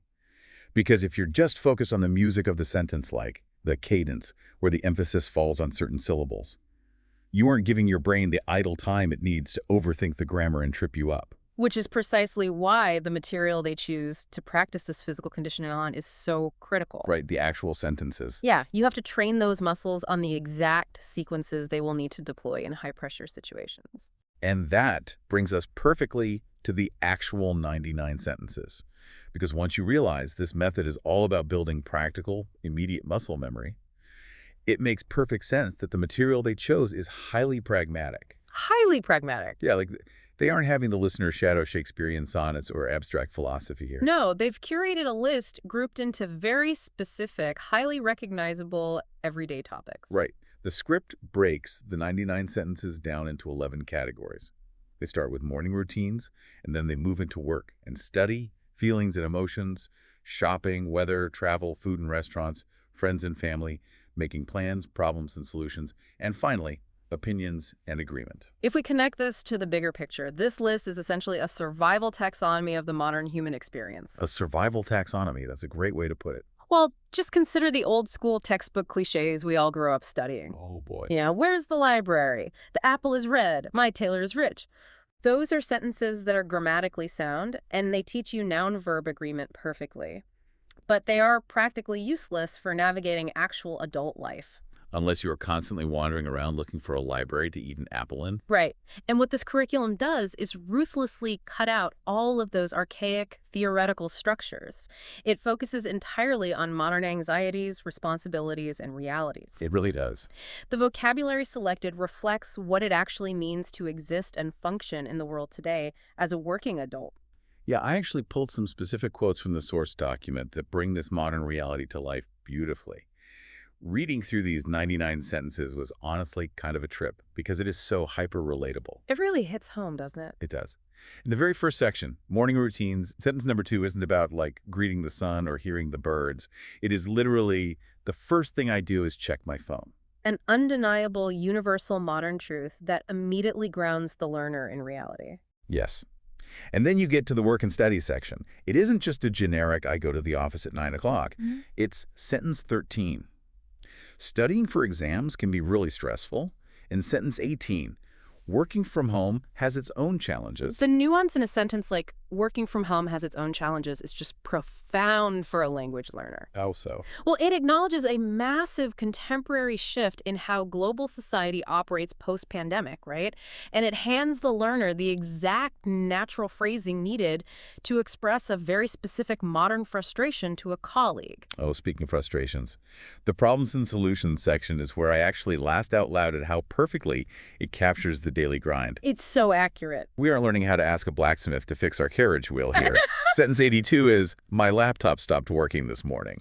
And sentence 85, I forgot my password again. It is brilliant in its sheer utility. I mean, we are literally learning how to complain about our failing technology. Yeah. Which, let's be honest, makes up a significant percentage of all modern workplace conversation. Oh, absolutely. But look at what that does for the psychological safety of the learner. What do you mean? If you are learning a language to participate in a globalized workforce, Knowing how to seamlessly say, I forgot my password again, or something went wrong with the internet connection, which is sentence 88, by the way, is infinitely more valuable than knowing how to discuss the architecture of a local museum. That's a really good point. It immediately reduces the friction of daily existence. It allows you to participate in the shared human experience of being, well, annoyed by technology. Right. It frames language as a tool for immediate practical survival rather than this stiff academic pursuit. But, as I was reading through the script, I noticed something else happening just beneath the surface. The structure of it. Yeah, it's not just the topics themselves that are interesting. It's the distinct way the complexity of the ideas progresses throughout the 99 sentences. Yeah. There's a very real narrative arc here. Yes. The creators have engineered a very deliberate psychological journey from sentence 1 all the way to sentence 99. Let's trace that journey, actually, because the script starts incredibly small. It is entirely solitary, dealing only with basic, undeniable facts. Right. Sentence 1 is literally, I wake up early every morning. Then you have, brushing my teeth takes about 2 minutes. It's just you, alone in your bathroom, stating facts about your physical reality. It represents the lowest possible stakes for human communication. Yeah. You are simply reporting on your own isolated existence. You don't need to interpret anyone else's feelings or reactions to say you brush your teeth. True. But as you move through the middle categories, navigating shopping, talking to friends and family, trying to coordinate making plans, the complexity of the human interaction steadily ramps up. It forces you out of your bubble. Exactly. The script forces you out of the solitary bathroom and into the messy world of other people. And by the time we hit the final category, opinions and agreement, the script is demanding serious emotional intelligence from the learner. It really is a leap. So what does this all mean? To me, it means the creators of this curriculum are doing a lot more than just teaching vocabulary. They are actively scaffolding the learner's social confidence. Scaffolding it. Okay, let's look closely at those final sentences to see how that scaffolding peaks. Sure. Sentence 97 is, I understand your point, but I still disagree. And the very last one, the culmination of the entire exercise, sentence 99, is, let's agree to disagree on this one. Those are heavy hitters for someone just learning a language. Seriously. What this curriculum recognizes is a fundamental truth about human connection. True fluency isn't just about successful transactional interactions, Right, like buying coffee. Right. It Yeah. isn't just successfully ordering a plate of pasta or asking a cashier for a smaller shirt size. True fluency is having the vocabulary and the confidence to navigate social friction. And navigating social friction requires so much more mental energy than a transaction. It requires empathy, cultural awareness, and boundary setting. Just think about the immense nuance required to say, I understand your point, but I still disagree. It's a lot to juggle. It is. You are validating the other person's reality, preventing the situation from escalating into an argument while firmly and politely standing your ground. And you're doing all of that in a language that is not your native tongue. That is incredibly empowering when you think about it. Going from the isolation of I brush my teeth to the complex boundary setting of let's agree to disagree in the span of a single practice session. That's quite a journey. It acknowledges that the learner isn't just like a passive tourist trying to find the train station. They are a complex adult who needs to be able to navigate conflict, assert their opinions, and maintain their dignity in a foreign environment. Exactly. But wait. If the goal is to build this deep athletic muscle memory to handle these high-stakes social situations, how long does that actually take? That's the big question. Because I can't imagine you just read those sentences about disagreeing once and suddenly have the confidence to deploy them perfectly in a tense boardroom meeting, right? The script says this is only day 5 of a 30-day challenge. The transition from solitary facts to complex social dynamics requires a highly specific type of practice schedule. Okay. The instructions David and Emma leave the listener with at the very end of the document are just as critical as the 99 sentences themselves. Right. So the instructors promise that shadowing every day, even for just 10 minutes, will make a massive difference in fluency. Just 10 minutes. Yeah. But then they add this seemingly small but highly specific instruction. They explicitly tell the learner to try listening to the audio again later that same day to shadow a second time. They literally state, repetition is the key, before they sign off and promise a new set of sentences for day 6. And this raises an important question about how we fundamentally structure learning and habit formation in our own lives. Oh, for sure. Because I have to admit, when I first read that, I thought about my own terrible learning habits. Oh, yeah. Oh, I am completely guilty of the cram session mentality. If I want to learn, say, a new video editing software or a coding language, I will binge a 5-hour tutorial on a Sunday afternoon, feel like an absolute genius, and then wonder why I can't remember a single line of syntax by Tuesday morning. Right. We often default to this idea that intensity equals progress. We think if we want to master something, we need to block out massive chunks of time and brute force the knowledge into our brain tissue. Yes, exactly. But this script is advocating for the exact opposite. Just 10 minutes. The brilliance of a program designed around just 10 minutes a day is that it prioritizes consistency over intensity. And that specific instruction to repeat the 10-minute exercise later in the same day is a highly deliberate neurobiological mechanism designed to interrupt what psychologists call the forgetting curve. The forgetting curve. Yeah. Because the brain naturally wants to dump new information to save space, right? Exactly. Think of learning a new skill like walking through a field of tall, wild grass. Okay, tall grass. You walk through it once in the morning for 10 minutes. The grass bends under your feet, leaving a faint trail. But grass is resilient. By noon, it springs right back up, erasing your path entirely. Ah, I see. That is the forgetting curve in action. The steepest drop-off in memory retention happens within the first 24 hours after exposure. So all those vocabulary words just spring back up and disappear into the weeds. Precisely. But if you walk that exact same path through the grass again that evening before it has fully recovered, you start to trample it. Oh, wow. You break the stalks. You start forming an actual dirt trail. By instructing the learner to shadow for 10 minutes in the morning and then do the exact same 10 minutes later that evening, you are catching the brain right as it is beginning to discard the information. You are forcing the neurons to fire together again, physically reinforcing those neural pathways. So walking the path twice for 10 minutes is fundamentally more effective at creating a permanent trail than, like, stomping around in the grass for 3 hours straight on a Sunday. Vastly more effective. It signals to your brain's long-term memory centers that this specific sequence of sounds and muscle movements is recurrent and therefore necessary for your daily survival. That makes so much sense. It moves the athletic conditioning of your mouth from short-term holding into long-term automatic storage. Here's where it gets really interesting, because this mechanic isn't just isolated to language learning.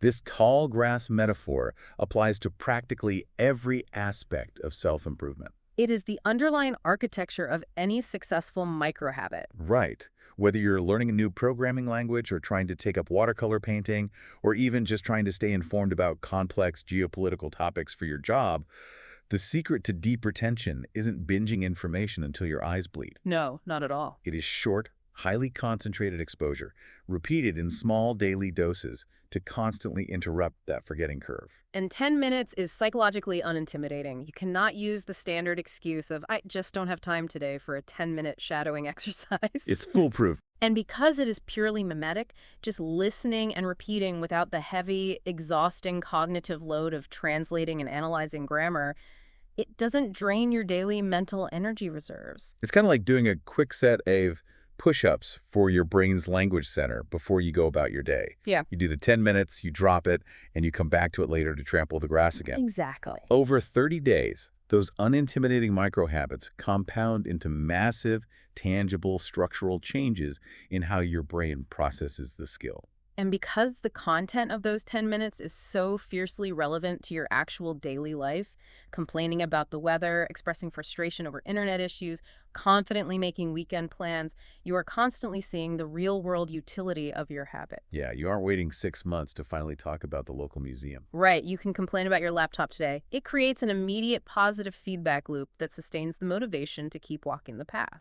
It is a remarkably holistic, psychologically insightful approach, hidden inside a very straightforward, simple-looking script. I mean, we have tracked a fascinating journey today by unpacking this single day of curriculum. We really have.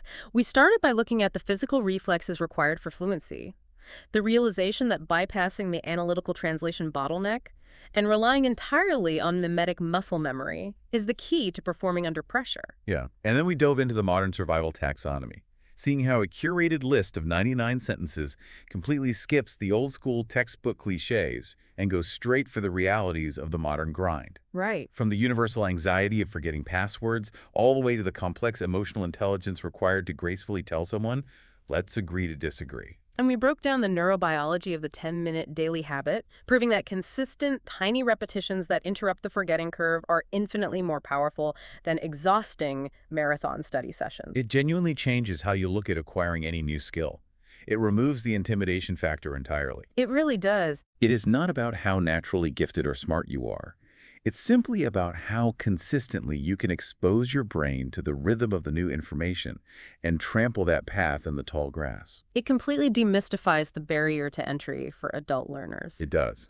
And as we wrap up today's deep dive into this source material, Yeah. we want to leave you with a final lingering thought, a question inspired by this curriculum, but aimed directly at you and your life right now. The document provided 99 sentences that supposedly encompass the breadth and depth of the modern daily human experience. Right. From waking up and checking a screen to working, complaining, and asserting boundaries. So if you had to write the 100 sentence, a single, perfectly natural sentence that best describes your specific, unfiltered daily reality right now to a total stranger, what would that sentence be? Yeah, what would it be? Would it be about your screen time, your commute? Maybe a hyper-specific modern joy or a deeply personal modern frustration? Think about it. Because whatever that sentence is, that is your true starting point for how you connect with the world. Such a great thought experiment. We'll leave you to chew on that. Thanks for joining us on this deep dive. We'll see you next time. So imagine you've studied, I don't know, Spanish or Japanese for 5 years. Okay, yeah. You know the grammar perfectly.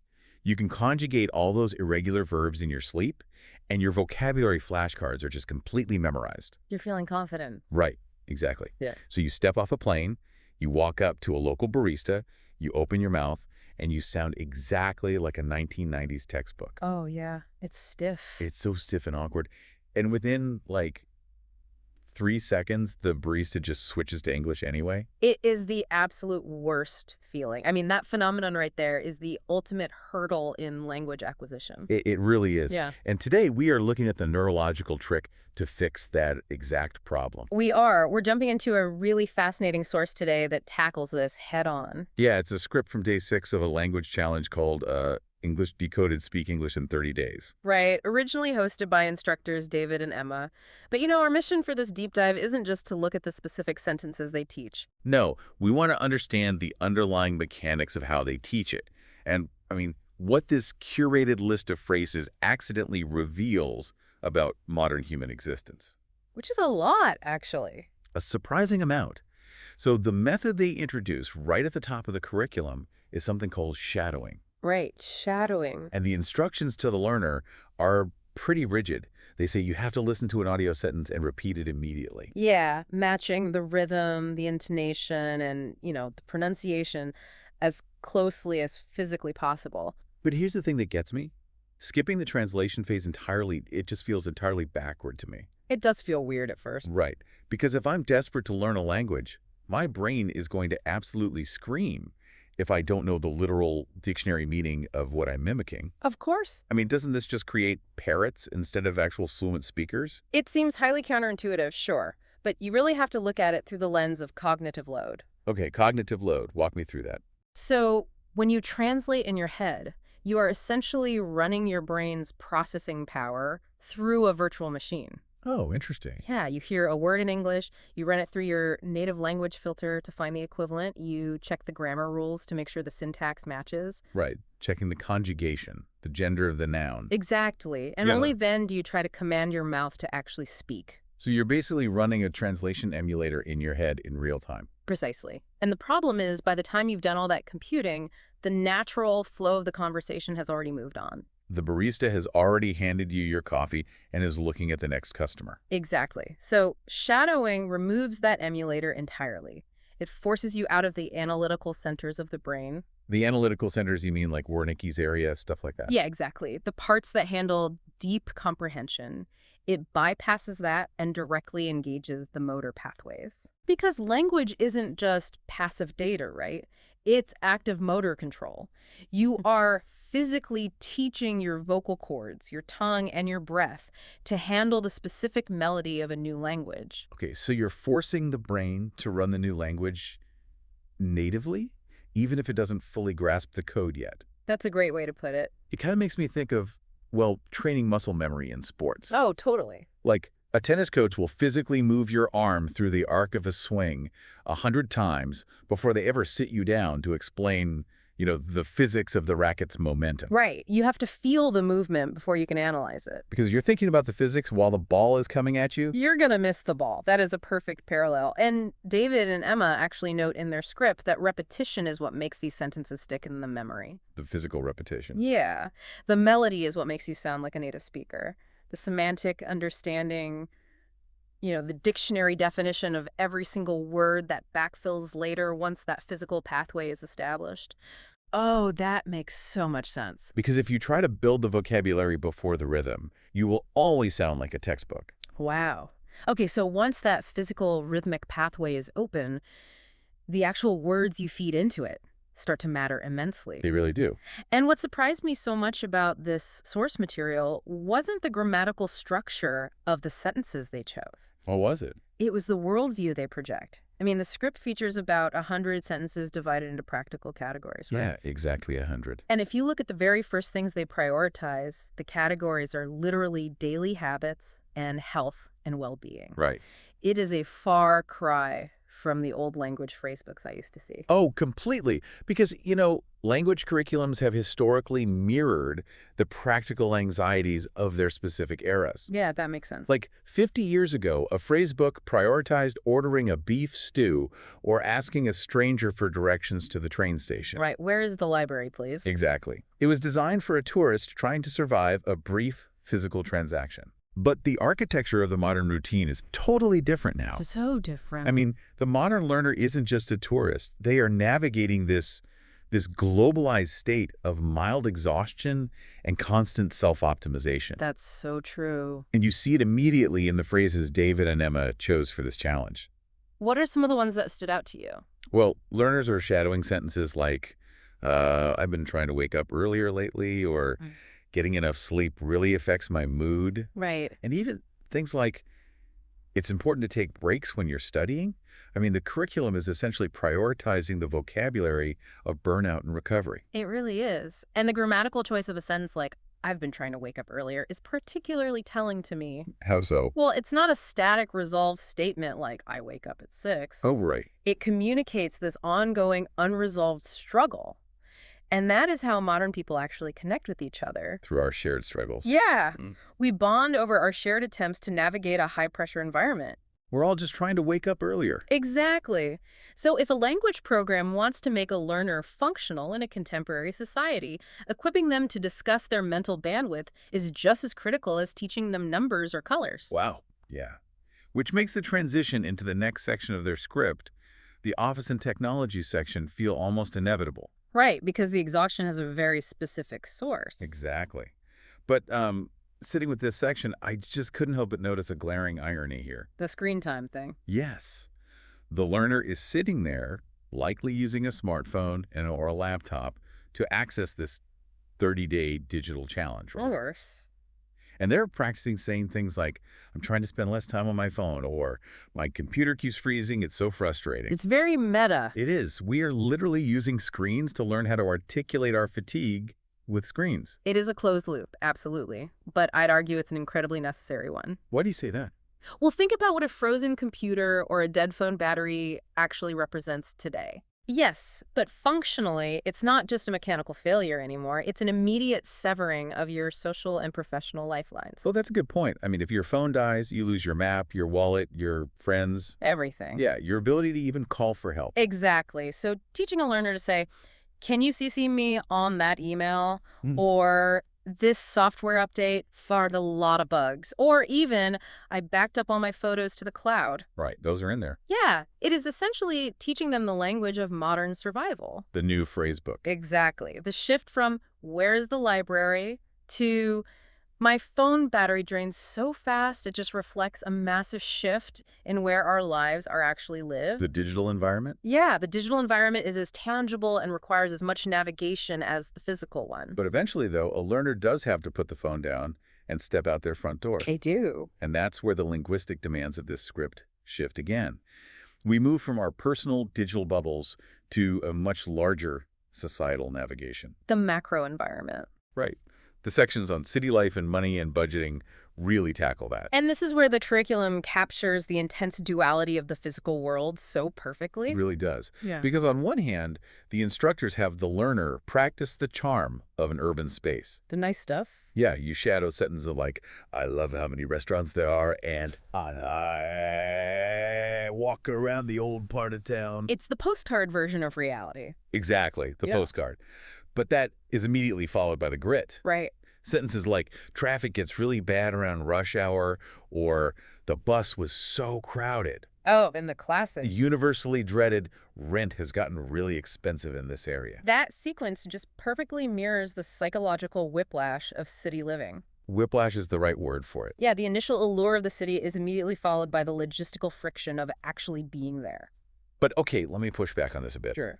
Why force someone to repeat phrases about expensive rent or a crowded bus? You mean instead of more elevated topics? Yeah.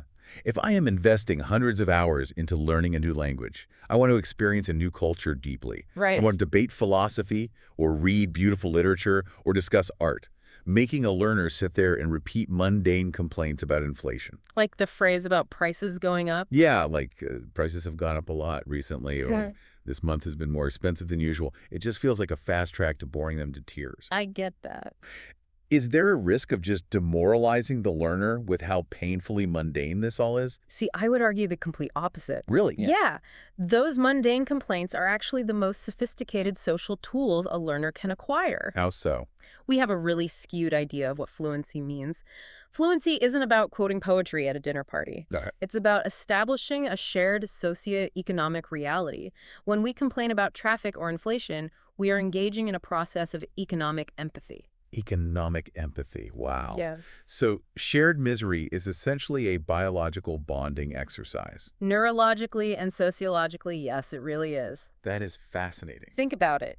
Complaining about a universal low-stakes frustration like a crowded bus, it acts as a great equalizer. Right, because everyone hates a crowded bus. Exactly. It signals to the other person that you are both subject to the exact same systemic pressures. You're in the same boat. Right. It lowers defenses and builds immediate trust.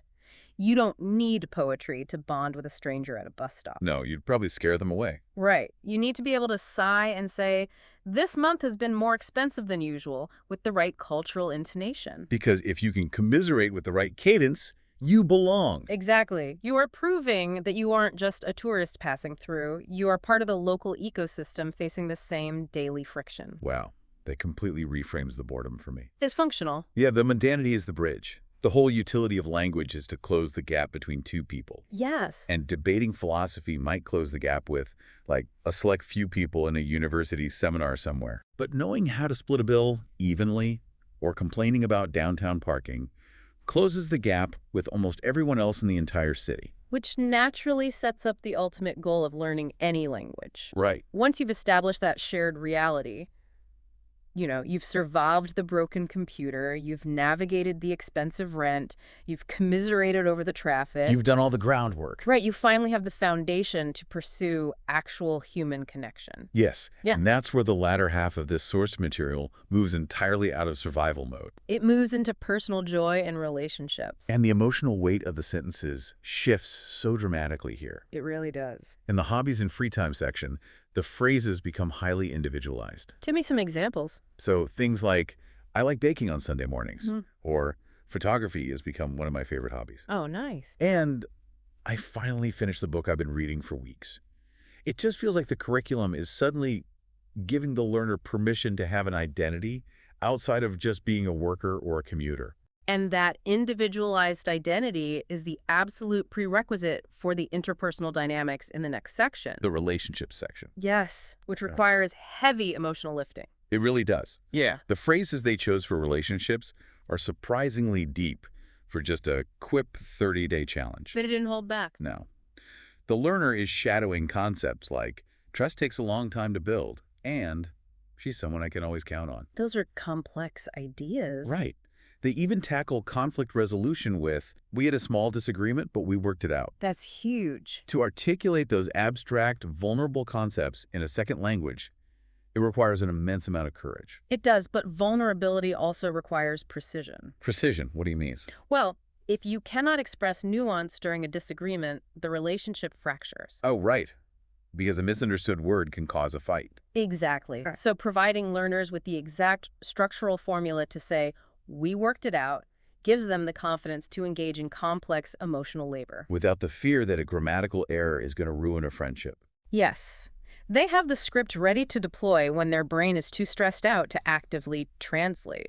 But, okay, right after these foundational, emotionally heavy sentences, the script throws a major curveball. Oh, the small talk. Yes, the very last category they cover before the end is small talk. The phrases we all supposedly despise. Literally.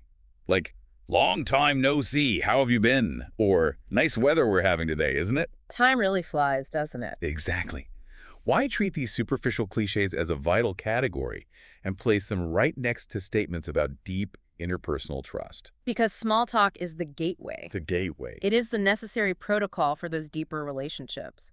Sociologists actually refer to this as the social contract. Okay, unpack that for me. Well, people often claim they want deep, meaningful conversations immediately, right? Sure, we all hate small talk. But jumping straight into heavy emotional topics with a mere acquaintance is actually jarring and invasive. Right, it's like trying to run heavy software before checking if the operating system can even handle it. That's a fantastic way to look at it. Small talk is basically the process of pinging the server. Oh, I love that. Pinging the server. Yeah.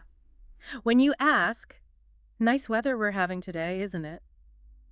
You aren't looking for meteorological data. Obviously not.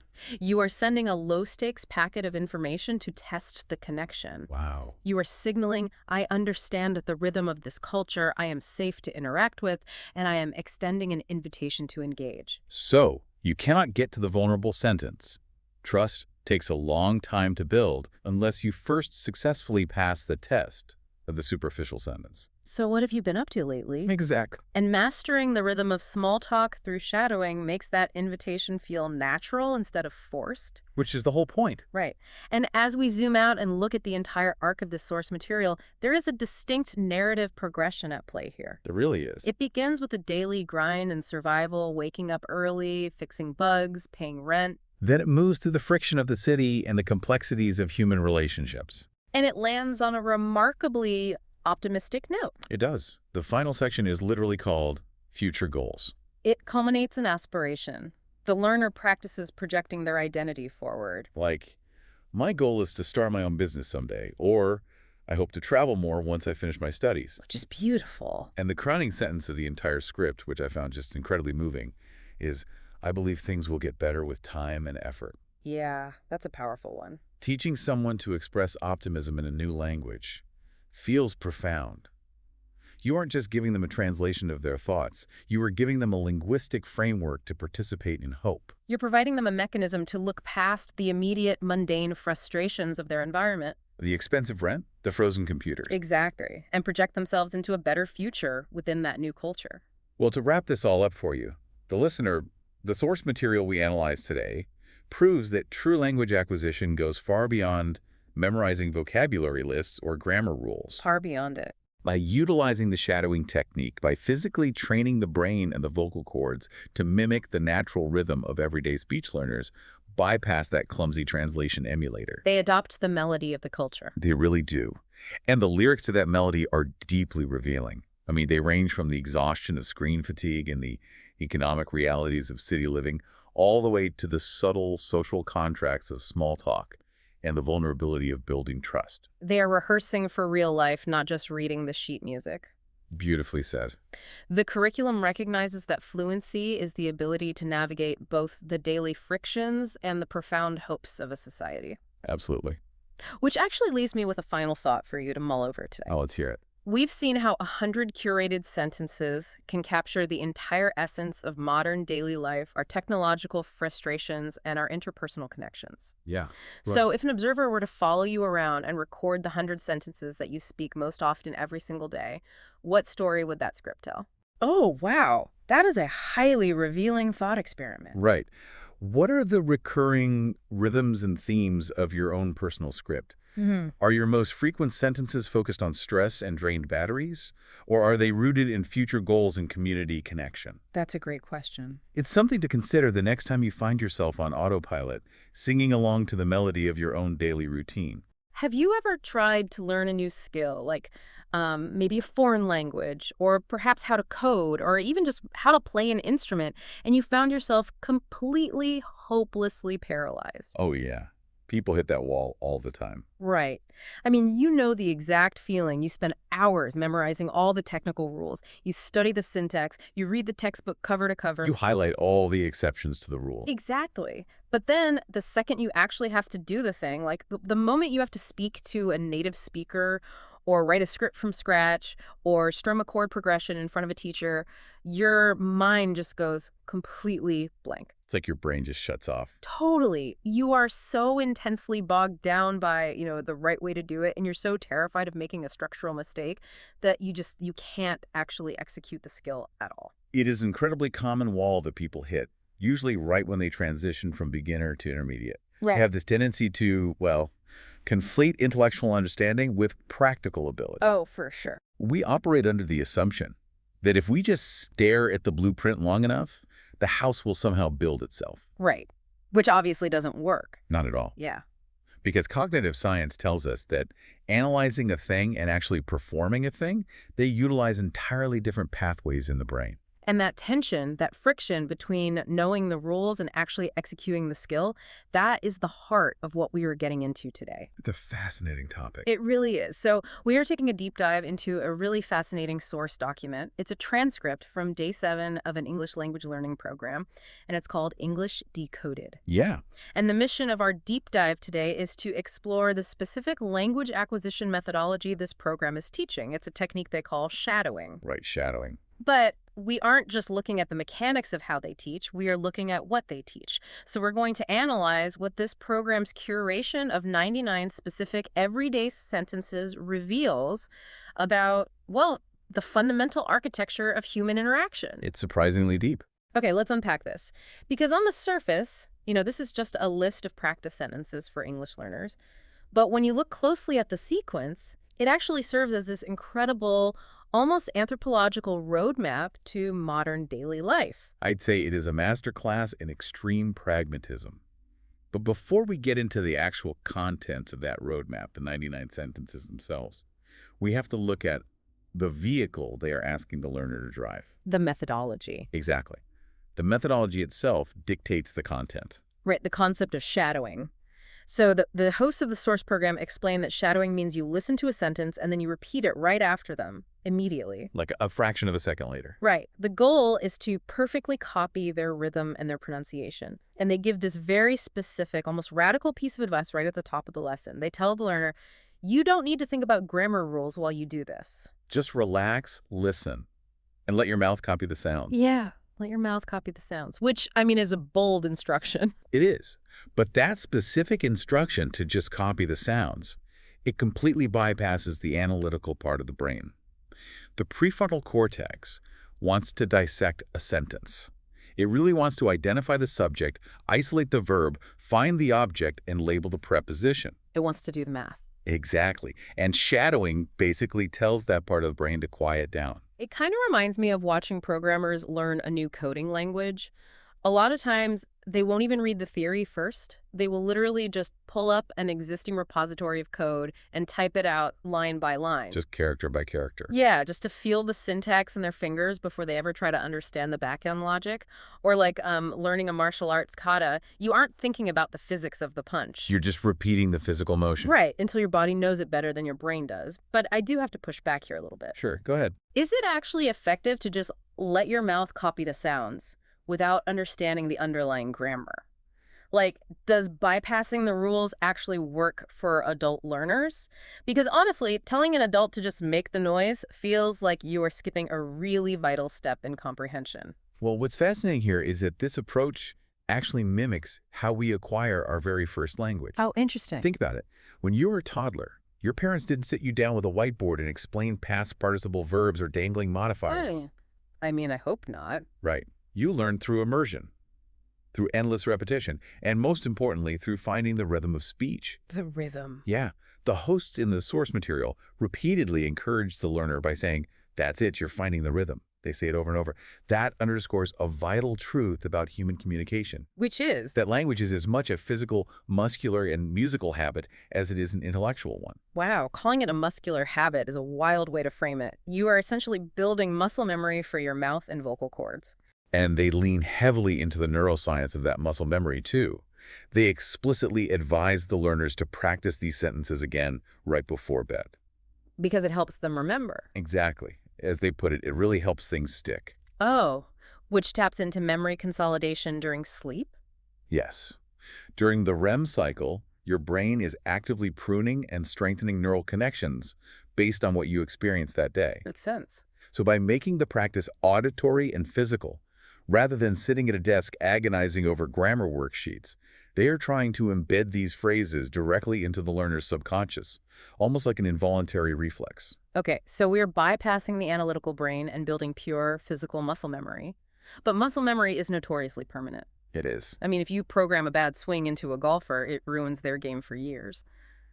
So that leads us to the most crucial part of this document. What exactly are they programming into these learners' mouths? Well, the curriculum is highly intentional. If you analyze the structure of these 99 sentences, they effectively map out the baseline of human existence. That sounds intense. It's brilliant. The designers utilize a concept similar to embodied cognition. They start with the absolute immediate physical environment of the learner, and then they slowly expand outward. Oh, I noticed that. The spatial awareness of the curriculum is incredible.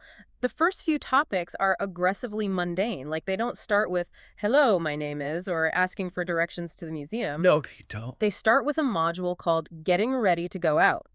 The sentences are things you and I probably say to ourselves or our families every single morning. Sentence 1 is simply, "I need 10 more minutes to get ready." Very relatable. Very. Sentence 2 is, "Have you seen my keys anywhere?" And then sentence 6 is, "I forgot to charge my phone last night."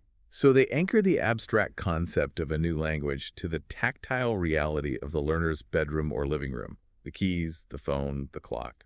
And then it moves seamlessly outward into the next room. We get modules like cooking at home with phrases like, "I forgot to preheat the oven and can you pass me the salt, please?" And then out the front door into public transportation, shadowing phrases like, "I missed my stop because I fell asleep," and "Excuse me, is this seat taken?" So what does this all mean? When you read through these sequential modules, you realize these aren't isolated vocabulary lists.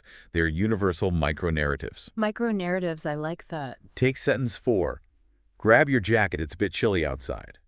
That single sentence perfectly encapsulates this shared global experience of standing at the threshold of your home, trying to corral the people you live with, and just get out the door. It's a tiny universal story of domestic life. Exactly. It establishes the geography of daily life. The program prioritizes immediate practical utility above all else. Yeah. These are quite literally scripts for navigating space and time in a modern city. We should leave now if we want to be on time. Which platform does this train leave from? Very practical. The designers of this curriculum understand something fundamental. Before a learner can debate philosophy or discuss art or even make a joke in a new language, they have to be able to find their keys, get on the right bus, and feed themselves. It is a hierarchy of needs translated directly into a language syllabus. The physical environment must be mastered first. I mean, I follow the logic of moving outward from the bedroom to the kitchen to the bus, but I have to stop you there because as you read further into the document, the curriculum feels completely disjointed. How so? Once they get the learner out the front door, the deep dive takes this massive, sudden turn. We go straight from the low-stakes reality of finding lost keys and making soup into these incredibly high-stakes, anxiety-inducing arenas of self-advocacy. Yes, the stakes do escalate dramatically in the middle section. It feels like whiplash, and the source material jumps right into job interviews. Sentences like, "Tell me a little about yourself. I have 3 years of experience in this field, and I'm a quick learner, and I work well under pressure." Which are crucial phrases. Sure, but then it pivots straight to, "At the doctor's. Where does it hurt exactly? I have a sore throat and a mild fever. I'm allergic to certain types of medicine." And then into housing. Yes, right into renting an apartment, asking things like, "Is there a deposit required before moving in? And how much is the monthly rent, including utilities?" Doesn't mixing up mundane kitchen chores with literal life and death medical situations just confuse the learner? It seems like it would. Why package these high-anxiety situations alongside asking for the salt? Well, if we connect this to the bigger picture of cognitive load, it actually makes perfect sense. Look at what those 3 modules represent: securing income, managing health, and maintaining shelter. Okay, yeah. Those are the absolute foundational pillars of human survival. When you are sitting half-naked on crinkly paper in a doctor's office, or sitting across from a hiring manager who holds your financial future in their hands, your physiological stress levels are off the charts. Oh, absolutely. The cognitive load in those moments is immense. Your cortisol is spiking, you are sweating, you are desperately trying to read the social cues in the room. Yeah, and when your brain is flooded with stress hormones, the last thing you have the capacity to do is mentally thumb through a grammar textbook. That is such a real phenomenon. Yeah. Anyone who has learned a language knows that agonizing mental calculation. Oh, I've been there. You are sitting there with a doctor staring impatiently at you, and you are trying to figure out, wait, did the pain start happening in the past and is still happening? Is that the past continuous tense? Or did it happen before I ate the sandwich, which would be past perfect? Exactly. And by the time you figure out the conjugation, the moment has passed. But by turning these stressful, high-stakes statements into practiced rhythmic muscle memory through shadowing, the program removes that paralyzing cognitive load entirely. You don't have to build the sentence from scratch while the doctor is staring at you. Right, you just trigger the reflex. The mouth remembers how to say, I'm allergic to certain types of medicine, because you shadowed it a dozen times before bed, letting the rhythm sink in. Wow. So flattening the delivery mechanism, treating a job interview script with the exact same casual, repetitive rhythm as asking for the salt strips the panic away from the language itself. It neutralizes the threat. The brain no longer views the complex English sentence as an obstacle. It just views it as a sound pattern. That is a brilliant way to design a curriculum. It's essentially equipping the learner with verbal armor for the moments when they are most socially and physically vulnerable. That's a great way to put it. Okay, so we've got the basics of physical survival covered. The learner can find their keys, navigate the transit system, secure an apartment, pass a job interview, and see a doctor. Once those logistics are secured, the source material moves into higher-level social participation. Right, moving from merely surviving a society to actually living in it. And this is where the script reveals some fascinating cultural markers about what is deemed essential conversation today. They include modules like sports and exercise, shadowing phrases like, I pulled a muscle during yesterday's workout, and yoga has really helped with my flexibility. Very modern topics. Right, and they cover celebrations and holidays with stuff like, the fireworks last night were absolutely amazing, and they have a whole section on expressing preferences, which is all about forming a social identity. Like what kind of sentences? Sentences like, I'm more of a morning person than a night owl, and I'd rather stay in tonight than go out. Yeah, those are phrases entirely designed around establishing personality, setting boundaries with peers, and finding common ground. But here's where it gets really interesting. Tucked in among these standard social scripts is a module that I found incredibly surprising for a basic 99-sentence survival language course. The module is called Environment and Nature. It is a very telling inclusion. It really is. The source has the learner shadowing sentences like, we should all try to reduce plastic waste. Recycling has become a habit in my household, and climate change is affecting weather patterns everywhere. This raises an important question about how we define fluency in the modern world. How so? Well, fluency is no longer just about stringing verbs and nouns together correctly, right? It's about cultural literacy. The inclusion of an environment and nature module right alongside public transportation and cooking tells us something profound about modern societal priorities. It is literally treating global warming like small talk. Exactly. Discussing recycling habits and climate change is now considered just as foundational to participating in modern society as asking someone to pass the salt or asking how much a train ticket costs. It perfectly reflects the current zeitgeist. It does. If you look at language primers from 20 or 30 years ago, they wouldn't have prioritized phrases about reducing plastic waste. The environment was an advanced political topic, maybe reserved for a university debate class. Yeah, older textbooks were so focused on things like asking for directions to the post office or talking about hobbies like stamp collecting. Weather was just, it is raining today. But today, if you want to integrate socially, if you want to chat with coworkers in the break room, or talk to a fellow parent at the park, or go on a casual date, You need to be able to navigate these specific ecological and environmental touchpoints.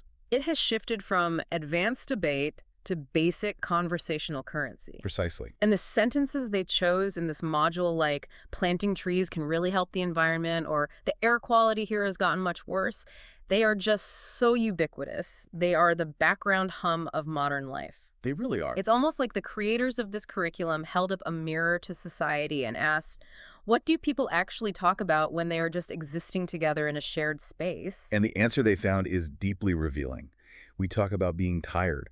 We talk about the frustrations of our commute. We talk about our underlying health anxieties. We define ourselves by whether we prefer tea or coffee or staying in versus going out. And we talk about the changing climate around us. That is the modern human experience, distilled into 99 sentences. It is genuinely incredible to see it all laid out sequentially like that. We've gone on quite the journey with this deep dive today. And we really have. We started by looking at the raw mechanics of the shadowing methodology, this idea of entirely bypassing the rigid, paralyzing rules of grammar to find the physical rhythm of language, treating it more like a martial art or playing music by ear, letting the mouth build the memory. And then tracing how that methodology is applied systematically to the hierarchy of human needs, moving outward from the body to the broader world. From the very immediate micro-narratives of finding our lost keys and charging our phones to securing the heavy pillars of survival like navigating a stressful job interview or describing pain to a doctor. All the way up to higher-order social integration. Right.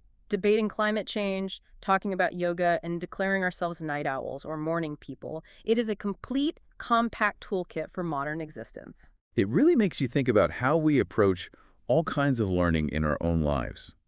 And for you listening, whether you are prepping for a high-stakes corporate meeting, trying to catch up on a totally new technological field, or learning a new creative skill yourself, consider the wisdom of this shadowing approach. Yeah, ask yourself, are you getting too bogged down in the grammar and the rigid rules of your industry? Are you paralyzed by the fear of making a structural mistake? Staring at the blueprint instead of picking up a hammer. Exactly. Maybe there is an opportunity in your own life to just practice the rhythm of this skill, to mimic the experts, to repeat the motions, to type out the code line by line until it becomes muscle memory. Until it becomes second nature. Right, and that heavy cognitive load just falls away, leaving you free to actually perform. Bypassing the paralysis of the rules to just find the rhythm, it is an incredibly liberating way to look at personal growth.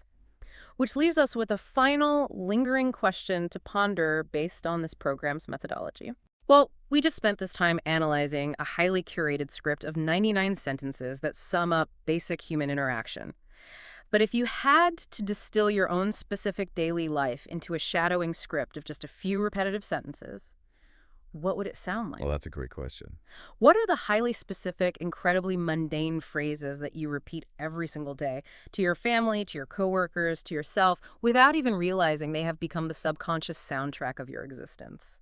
It is something to think about next time you're rushing out the front door looking for your keys.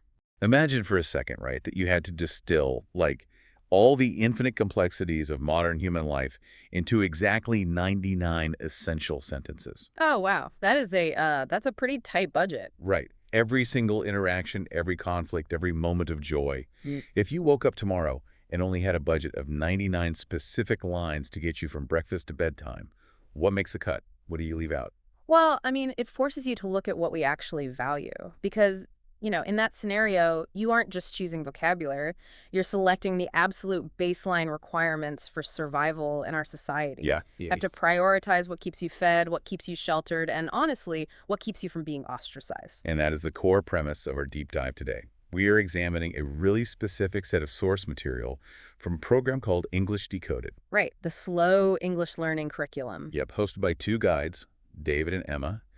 And we are zeroing in on day 8 of their 30-day speaking challenge, which features exactly those 99 sentences curated to help a learner navigate the world. Just to set expectations for you listening at home, though, our mission today is not to teach you English. No, you already know these words. Right. Instead, we're looking at this curriculum through like a sociological lens. When educators sit down and decide what phrases a newcomer desperately needs to survive in a new culture, they are accidentally creating a blueprint. A blueprint of hidden scripts, right? Exactly. They expose the rigid, rehearsed scripts that all of us rely on every single day, whether we realize it or not. And the method David and Emma use to teach this blueprint is honestly fascinating all on its own. They rely on a technique called shadowing. Oh, yeah. Shadowing is intense. It really is. The hosts say a sentence, they slow it down, and then the listener is instructed to repeat it out loud, perfectly copying the rhythm, the cadence, and, the pronunciation. Because the philosophy behind shadowing is highly physical. Emma actually mentions in the source material that your mouth needs practice just as much as your ears do. Right. It treats language less like an intellectual exercise of, memorizing grammar rules on a whiteboard, and more like muscle memory. It's like learning the choreography to a dance, or, training for a sport. Yeah, precisely. You are literally training your jaw and your tongue to physically form the shapes of societal survival. It implies that functioning in a society is an active performance. You have to rehearse the lines until they live in your actual muscles. Right. And the lines they choose to have the learner rehearse first, well, they tell us everything about the modern hierarchy of needs. Oh, for sure. Let's look at where the curriculum begins. Because before you can make friends, before you can integrate into a community, you have to navigate the massive, rigid systems that control our resources. Which is why the very first segments of these 99 sentences are entirely transactional. They focus heavily on banking, airports, and hotels. Which makes total sense, right? If you think about it, to exist in a new place, your needs aren't just foraging for food and finding a cave anymore. Right. We're past the hunter-gatherer stage. Exactly. Your needs are capital, mobility, and temporary shelter. And access to all three of those things is heavily gatekept by massive institutions. The banking sentences they teach really highlight this, I think, because they start with the absolute basics, like asking to open an account or checking a balance. But it rapidly escalates into the complexities of modern capitalism. It really does. Suddenly, the learner is practicing phrases about paying in installments, applying for loans, and questioning transaction fees. And what stands out to me there is the complete absence of emotion in these phrases. They're purely functional. Cold, almost. Right. You are essentially learning the exact passwords required to make a bureaucratic machine dispense what you need. And the airport section carries that exact same sterile energy. It is heavily regulated travel. Finding the check-in counter, asking about delayed flights, finding the duty-free shop. Yeah, and stating things like, I need to go through security.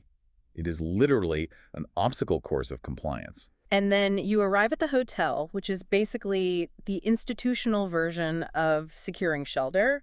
Claiming your space in a strange place requires a very specific dialect. You have to confirm the reservation. Like, they use the example, I have a reservation under the name Khan. Right. Then you get into the troubleshooting, asking someone to fix the air conditioner, requesting an extra pillow, asking about Wi-Fi or, pool hours. It is all about maintaining your temporary ecosystem. Exactly. I look at this opening block of material, the banks, the airports, the hotels, Yeah. and it reminds me of the tutorial level of a complex video game. Oh, that's an interesting comparison. How do you mean? Well, when you start a new game, and you aren't really playing the main story yet. You are just walking up to the merchant or the innkeeper and learning which buttons to press on your controller to make the trade window open. Yeah, or to rent a bed for the night. Right. You're just pressing buttons to get a mechanical response.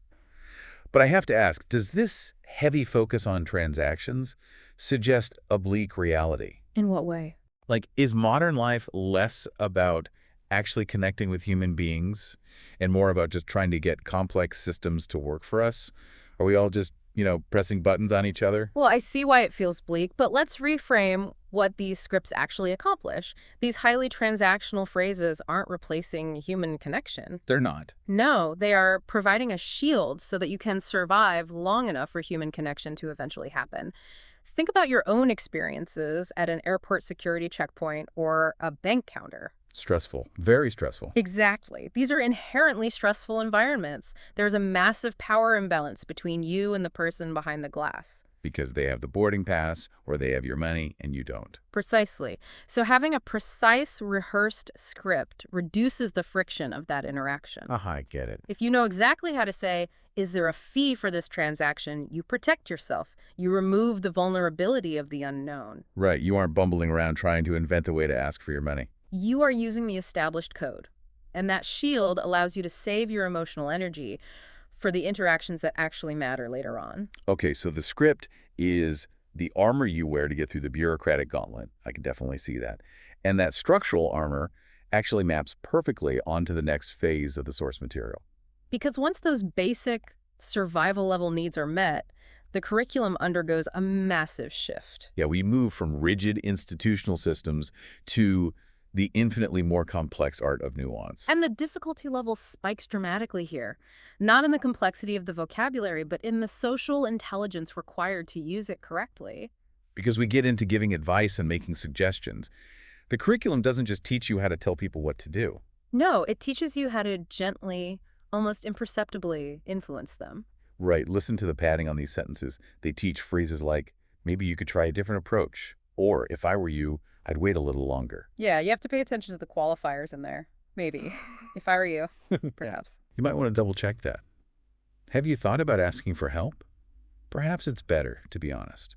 It is a masterclass in tiptoeing around an issue. It really is. But let me push back on this, because I look at all this padding, maybe you could try, perhaps it's better, and it feels incredibly passive-aggressive to me. Really? Yeah. Are we essentially training learners to never be direct? If I need a coworker to check their math, why am I saying you might want to double check that instead of just saying, check your work? I see your point. It just feels like we are proving that our culture relies heavily on a manipulation to preserve social harmony. Calling it manipulation might be taking it a step too far, but it undeniably reveals a deep cultural priority. In many English-speaking cultures, directness, especially when giving advice or correcting someone, is immediately coded as aggression. Or a display of superiority. Exactly. If you just say, check your work, the other person's defense mechanisms go straight up. Yeah. What the curriculum is doing here is vital. It is teaching the learner that preserving the relationship is actually more important than the advice itself. So preserving the relationship takes priority over the task. Always. Once you leave the transactional sphere, you are no longer talking to the bank teller where the only goal is getting your cash. Right. You are talking to a colleague, a neighbor, a friend, someone whose ongoing cooperation you are going to need tomorrow and the next day. So this indirect politeness is basically the social lubricant that keeps communities from fracturing every time someone makes a minor mistake. That's a great way to put it. We pad our language to absorb the shock of our opinions. That makes total sense. And speaking of our opinions, the curriculum moves right from giving advice into how we observe and evaluate the world around us. Right. Describing people and describing places. This is basically the vocabulary of categorization. Categorization. Yeah, it teaches the learner how to organize their reality based on social value. Oh, wow. Yeah, the descriptors they choose for people are fascinating. Aside from one purely physical sentence, which is, he's quite tall with short black hair. Right, just a basic visual description. Every other phrase is an evaluation of character. She's very kind and easygoing. He's a hardworking and honest person. My grandmother is very wise.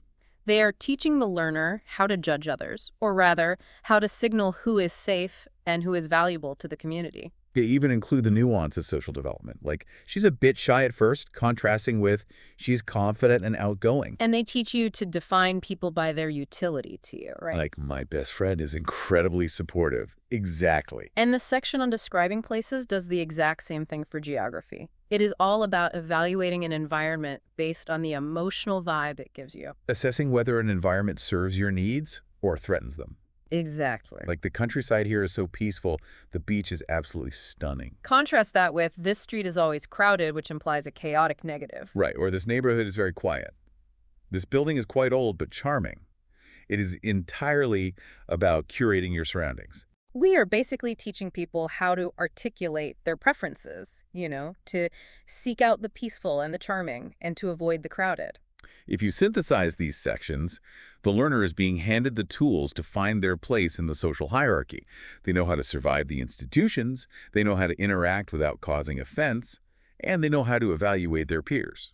Which brings them to the crucible, the absolute highest stakes interactions a person can have. Situations where using the wrong phrase doesn't just cause a moment of awkwardness, it can cost you your livelihood or turn a minor error into a massive conflict. We're talking about job interviews and complaints. Oh, man. Let's unpack the job interview first. This is the ultimate performative script, isn't it? Without a doubt, you are sitting across from a representative of a system, pitching yourself to prove your economic worth. And the required phrases are heavily steeped in corporate culture. The curriculum forces the learner to practice things like, tell me a little about yourself and why do you want to work here? But then it gives them the exact prepackaged answers they are expected to recite. Like, I have 5 years of experience in this field, and the absolute pinnacle of corporate buzzwords, I'm a quick learner and a team player. Yes. That phrase, team player, operates like a verbal handshake.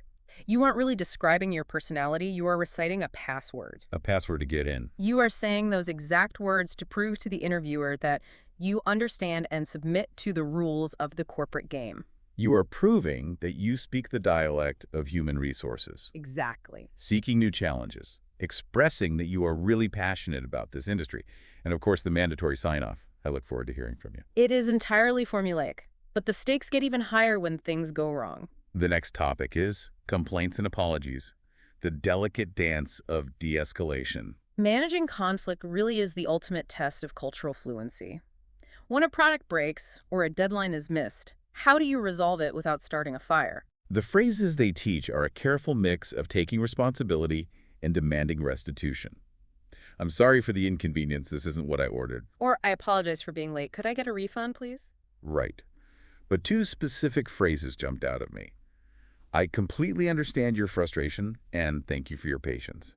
To me, a phrase like, I completely understand your frustration, is basically a verbal fire extinguisher. It's a line handed out by every corporate customer service training manual on the planet. Its entire design is to immediately lower the temperature of an aggressive interaction. But consider the implication of that. By teaching these exact corporate de-escalation scripts to a learner, are we actually teaching them how to be empathetic? Or are we just teaching them how to mimic an automated chatbot so they don't get yelled at? Exactly. I mean, if someone is angry with me and I recite, I completely understand your frustration, I'm not really connecting with them. I'm just trying to make them go away. I totally understand the instinct to view it that way. But let's look at the mechanics of a high-stakes conflict. In those moments, authenticity is actually incredibly dangerous. Dangerous. Yeah. If a customer is furious because a product is broken, or a client is angry about a delayed project, they do not want your authentic, messy, defensive, emotional reaction. They want the script. They want the script over a genuine apology. Think about the alternative. The authentic reaction to being yelled at is usually to yell back or to shut down entirely. That's true. The script saying, I completely understand your frustration, signals that the social contract is still intact. You might not feel that empathy in your soul, but by using that phrase, you are agreeing to play by the rules of civil society. You are choosing the boundary of the script over the chaos of a fight. So the script isn't a lack of empathy. The script is the container that keeps the grievance from spilling over and ruining everything. Exactly. It protects the person complaining and it protects the person receiving the complaint. It allows 2 frustrated humans to process an error without tearing each other apart. I see the utility in that. And honestly, accepting that the script is a tool for peace makes the final section of this source material feel deeply earned. Oh, absolutely. It would be a pretty tragic commentary on modern life if a 99-sentence survival curriculum ended on corporate apologies and customer service jargon. Right. But it pivots toward the human element. The final topic is celebrations and special occasions. The ultimate payoff for surviving the systems and managing the conflicts. Share joy. It is entirely about marking milestones with the people you have managed to connect with. Happy birthday to you. Congratulations on your promotion. Let's raise a toast to the new couple. Happy New Year to you and your family. Notice how the structural armor we talked about earlier basically falls away here. These are the moments where the transactional barriers dissolve. Let's celebrate this wonderful achievement. Cheers to a great year ahead. Wishing you all the happiness in the world. If you step back and synthesize the narrative arc of these 99 sentences, it paints an incredibly poignant picture of the human experience. It really does. You start with this lonely traveler, isolated in a new place. They need access to money. They are navigating the sterile anxiety of an airport. They are trying to secure a hotel room. Yeah, their entire focus is on survival within transactional institutions. Then, they slowly learn to interact with others. They learn how to give advice without causing offense. They learn to observe the beauty of a city and recognize the kindness of a friend. They secure their livelihood in a job interview. They learn how to gracefully handle the inevitable mistakes and conflicts of daily life. And after rowing that entire gauntlet, where do they end up? Raising a glass at a wedding or surrounded by community at a New Year's party. It basically encodes the journey from isolated survival to shared human joy into just 99 lines. And David and Emma, the guides of this curriculum, seem to deeply understand the weight of what they are asking the learner to do. Because in their parting advice for the material, they offer a surprising amount of comfort. They do. They explicitly acknowledge that some of these topics, specifically banking and job interviews, are going to feel tricky and intimidating. They validate that feeling as completely normal. They recognize that they aren't just teaching vocabulary, they are equipping people to handle high-stress, high-stakes environments. And their core advice for managing that stress is repetition. They remind the listener that the more you repeat these phrases, the more natural they will sound, and the more that muscle memory will take over when you actually need it. And they leave the learner with a very specific homework assignment. Try using at least 3 of today's sentences in a real conversation this week. They are pushing the learner to bridge the gap between theory and practice, to take these rehearsed lines out into the friction of the real world. Exactly. They suggest using phrases like, "Congratulations on your promotion," or "Could I get a refund, please?" Which perfectly encapsulates the massive spectrum we just explored, right? From demanding restitution from a faceless system to celebrating the success of a friend. It really covers all the bases. So what does this all leave us with? Today, we took a deep dive into a simple language learning script intended for beginners. But what we ultimately found was a mirror reflecting how every single one of us navigates our days. We examined how we rely on transactional language to survive rigid systems like banks and airports. We analyzed how we use padded, indirect language to preserve social harmony and influence our peers. We looked at the performative scripts we memorized to secure employment and de-escalate conflicts. And finally, we saw the language we use to share our joy. It really serves as a reminder that our society runs on a very specific set of agreed-upon codes. Whether you are learning them for the very first time or you have been unconsciously using them your entire life, we all rely on this linguistic architecture to function. Absolutely. Which brings me to a final thought I want to leave you with. We started by asking you to imagine distilling your entire life into 99 essential sentences. We have unpacked the script. We know the lines we have to rehearse for the bank teller, the hiring manager, the TSA agent, and the customer service desk, just to keep the wheels of society turning. We know the script inside and out. But if we all rely on these exact rehearsed sentences to get through the friction of our daily lives, it makes you wonder, is true intimacy and real human connection just those rare, quiet moments when we finally feel safe enough to put the script away? Imagine you're walking down a street in a foreign country and suddenly the person in front of you just collapses. Oh, wow. Yeah, a total nightmare scenario. Right. It is a terrifying, high-stakes medical emergency. And in that split second, you do not have the cognitive bandwidth to mentally open a textbook. No, absolutely not. You can't just locate the chapter on medical vocabulary, conjugate the verb to faint, and try to construct this grammatically perfect plea for an ambulance. Right, because your brain is completely consumed with the crisis. Exactly. You need a reflex. You need your mouth to just deploy the words automatically while your brain deals with the panic. Which, I mean, that completely upends how we traditionally view language acquisition. Right. We often assume learning a language requires mastering the theory first, memorizing vocabulary lists, studying syntax rules. Treating it like a math problem. Yeah, treating the language like this complex math problem that you have to solve on paper before you ever speak a single word of it in the real world. But that theoretical approach, well, it might help you pass a written exam, but it completely falls apart when you actually need to function as a human being in a complex, fast-moving society. 100%. So welcome to the deep dive. Our mission today for you listening is to explore a document that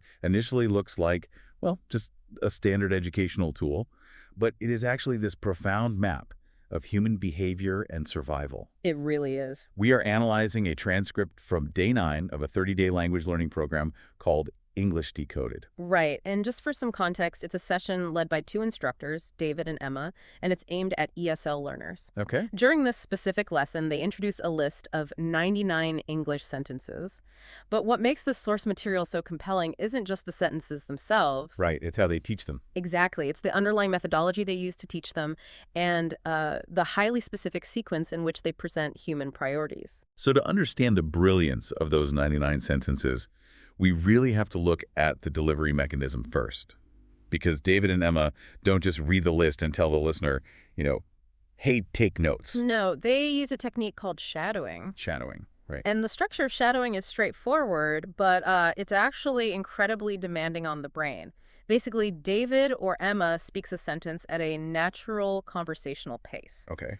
Then they significantly slow down the playback of that same sentence. And finally, they leave this designated pause for the learner to repeat the phrase out loud. So it forces them to mimic the exact rhythm and intonation. Yeah, the rhythm, the intonation, the pronunciation. Emma actually states the philosophy really clearly in the source. She says, your mouth needs the practice just as much as your ears do. I love that. And that framing is crucial, right? Because it completely shifts language from an intellectual exercise to a physical one. Exactly. It's a physical act. It makes me think about, like, learning to drive a car with a manual transmission. Oh, that's a great comparison. Right. Because when you first sit in the driver's seat, the cognitive load is just immense. You're consciously thinking about the clutch, the gear shift, the gas pedal, the RPMs all at the same time. Yeah, you're using your prefrontal cortex for all of that. Right, the part of the brain responsible for complex planning. It takes so much active thought that you can't even, hold a conversation while you do it. You have to turn down the radio just to look for a parking spot. Yes, exactly. But if you practice that physical motion enough times, your brain literally alters its physical structure to optimize the movement. Right. The process is called myelination. Myelination, yeah. Every time you repeat the physical action of shifting gears, or in the case of shadowing, moving your tongue, your lips, and your vocal cords to form specific foreign sounds, your brain wraps those neural pathways in a fatty substance. And that's the myelin. That's the myelin. It acts like insulation on an electrical wire, which allows the brain's signals to travel much faster and way more efficiently. So you are physically building this high-speed neural highway for that specific action. Precisely that. The brain delegates the task away from the high-energy prefrontal cortex, and it moves it down to the motor cortex and the basal ganglia, which handle our automatic habits. Wow. Yeah, so by forcing the learner to speak out loud over and over, David and Emma are using myelination to bridge the gap between conscious translation and unconscious reflex. You don't have to think about the words anymore. The muscle memory simply takes over. Exactly. Which means you have to be incredibly careful about which reflexes you choose to build. Yeah. I mean, if you practice a terrible tennis swing for 100 hours, you just end up with a permanently terrible tennis swing. Right. You've just myelinated a bad habit. Exactly. And this brings us to the actual content of those 99 sentences. Mm-hmm. When you look at the beginning of this curriculum, they completely bypass the traditional starting points. Yeah, there is no, hello, my name is, or where's the library? None of that. They drop the listener straight into the kitchen with sentences like, could you chop the onions, please? And add a pinch of salt to the soup. Alongside phrases like, could you pass me the frying pan and let it simmer for 10 minutes? It really forces us to reconsider what foundational language actually means. Because traditional textbooks, they teach you how to be an observer or a tourist. Right, standing on the outside looking in. Exactly. But David and Emma are teaching you how to be a participant in collaborative survival. The kitchen is the universal hub of human cooperation. Preparing a meal together requires immediate, action-oriented coordination. Yeah, you are in the trenches making dinner together.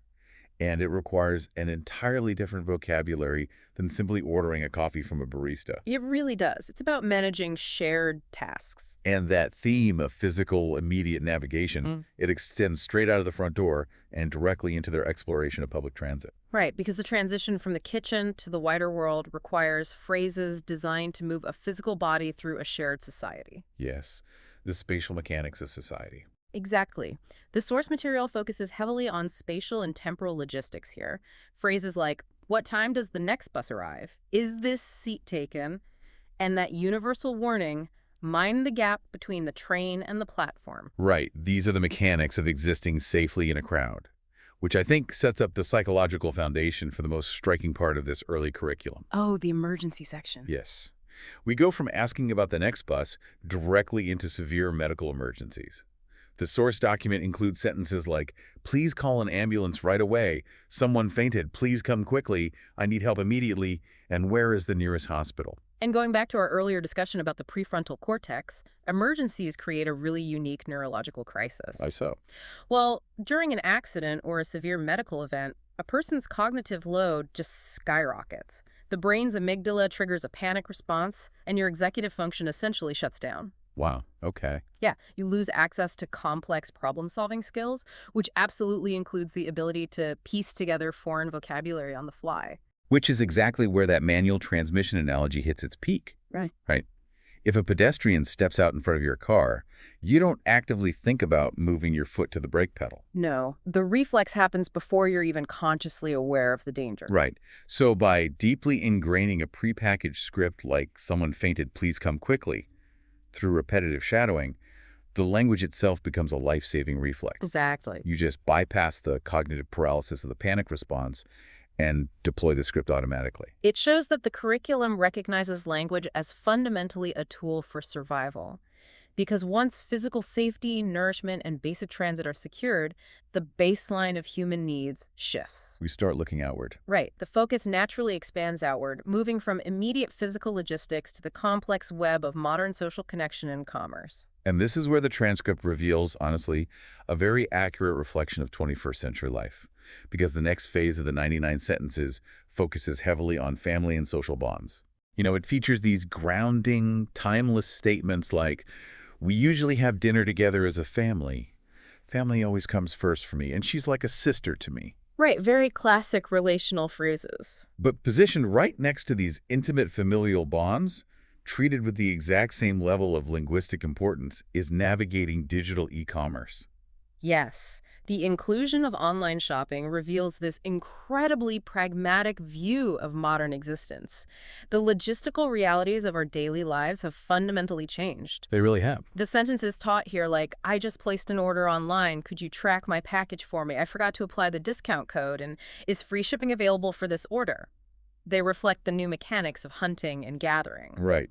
When I first saw shopping online, treated with the same weight as family, I'm not going to lie, it felt a little jarring. It does seem strange at first glance. It does. But looking closer, it's just an honest acknowledgement of reality. A massive portion of our daily interactions are transactional and digital now. I mean, if you cannot articulate, "Can I get a refund for this product?" you are at a severe disadvantage in the modern world. Oh, totally. Navigating a digital shopping cart requires specific linguistic markers to ensure fairness and transparency in what is essentially a faceless environment. Right. You're not talking to a human usually. Exactly. It proves that language is a living, adaptable tool. I mean, 50 years ago, an essential transactional phrase might have been asking a local shopkeeper to put a loaf of bread on your tab. Right. Today, it is asking a customer service chatbot to track a missing delivery. The mechanism of commerce has changed, so the survival language has to adapt accordingly. That makes total sense. But, humans cannot survive on logistics and commerce alone, which I think explains the pivot they make into entertainment and movies. After returning damaged packages and tracking deliveries, the transcript moves into phrases like, "What kind of movies do you enjoy? Let's book tickets for the new movie, and who's your favorite actor?" Which is fascinating because entertainment serves a highly specific function in human sociology. Once you move past pure survival and transactional commerce, you need a mechanism to build alliances and foster trust.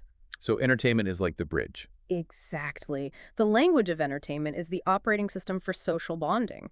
Discussing the plot of a film or debating a favorite actor is rarely about transferring vital data, It's about finding common ground. You're probing for shared values. Like if we both love the same movie, we likely share similar perspectives, which makes us part of the same tribe. Right. It allows a new language learner to participate in the culture rather than just observing it from the outside. They aren't just surviving anymore, they are integrating. And integration is definitely the operative word there, because it becomes even more explicit as the curriculum pushes the learner back out into the broader physical world. Yes, the final sections of the document move away from personal preferences entirely. Right. They dive directly into modern societal responsibilities, Mm. specifically focusing on the environment and nature. And the sentences in this section are fascinating to me because they are highly prescriptive. They really are. It isn't just about pointing at a tree and learning the word tree. The learner is shadowing sentences like, we should recycle more at home. We need to reduce plastic waste.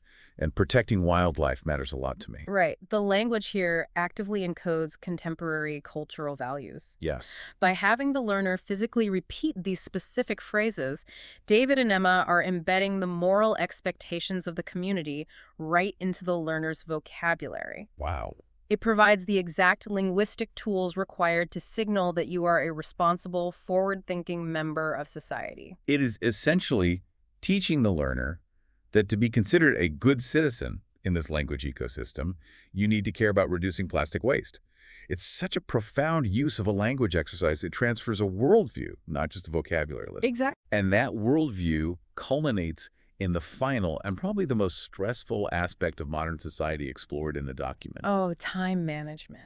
Time management. The inescapable reality of clock time. You know, the Industrial Revolution fundamentally shifted human experience away from event-based time, like eating when hungry or sleeping when dark, to rigid mechanical schedules. Right. And in the digital age, those schedules have been microsegmented to the minute. I mean, just think about your own daily calendar.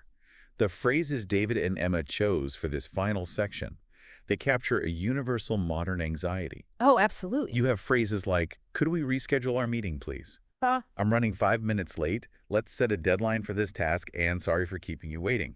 I mean, if you are running even 5 minutes late to a virtual Zoom meeting, your heart rate actually spikes. It does. It feels like a massive social breach. Because in a heavily scheduled society, punctuality is equated with respect. When you disrupt the schedule, you create social friction. So language is the fix. Right, language in this context acts as damage control. Sorry for keeping you waiting is a vital social lubricant. It's designed to de-escalate the tension and repair those minor fractures caused by our obsession with optimization and productivity. We spend our entire days desperately trying not to waste a single minute. But I love how this 30-day program caps off its day 9 lesson. Me too. Out of all 99 sentences dealing with medical panics, lost packages, and strict deadlines, the very last phrase, sentence number 99, is delivered by Emma. And she just says, better late than never, I suppose. It's brilliant. It acts as a perfect release valve for the tension they just built up. After rigorously training the brain to manage strict schedules and constant productivity, the final takeaway acknowledges fundamental human fallibility. It is incredibly human. It basically says, we built all these systems, we set all these deadlines, but at the end of the day, things fall apart. At least you showed up. Right. It brings the entire massive exercise back down to a grounded, forgiving reality. Yeah, and when we pull back and look at the entirety of this deep dive, it becomes clear that this transcript is far more than a simple ESL exercise. Much more. It is a comprehensive masterclass in behavioral psychology and practical logistics.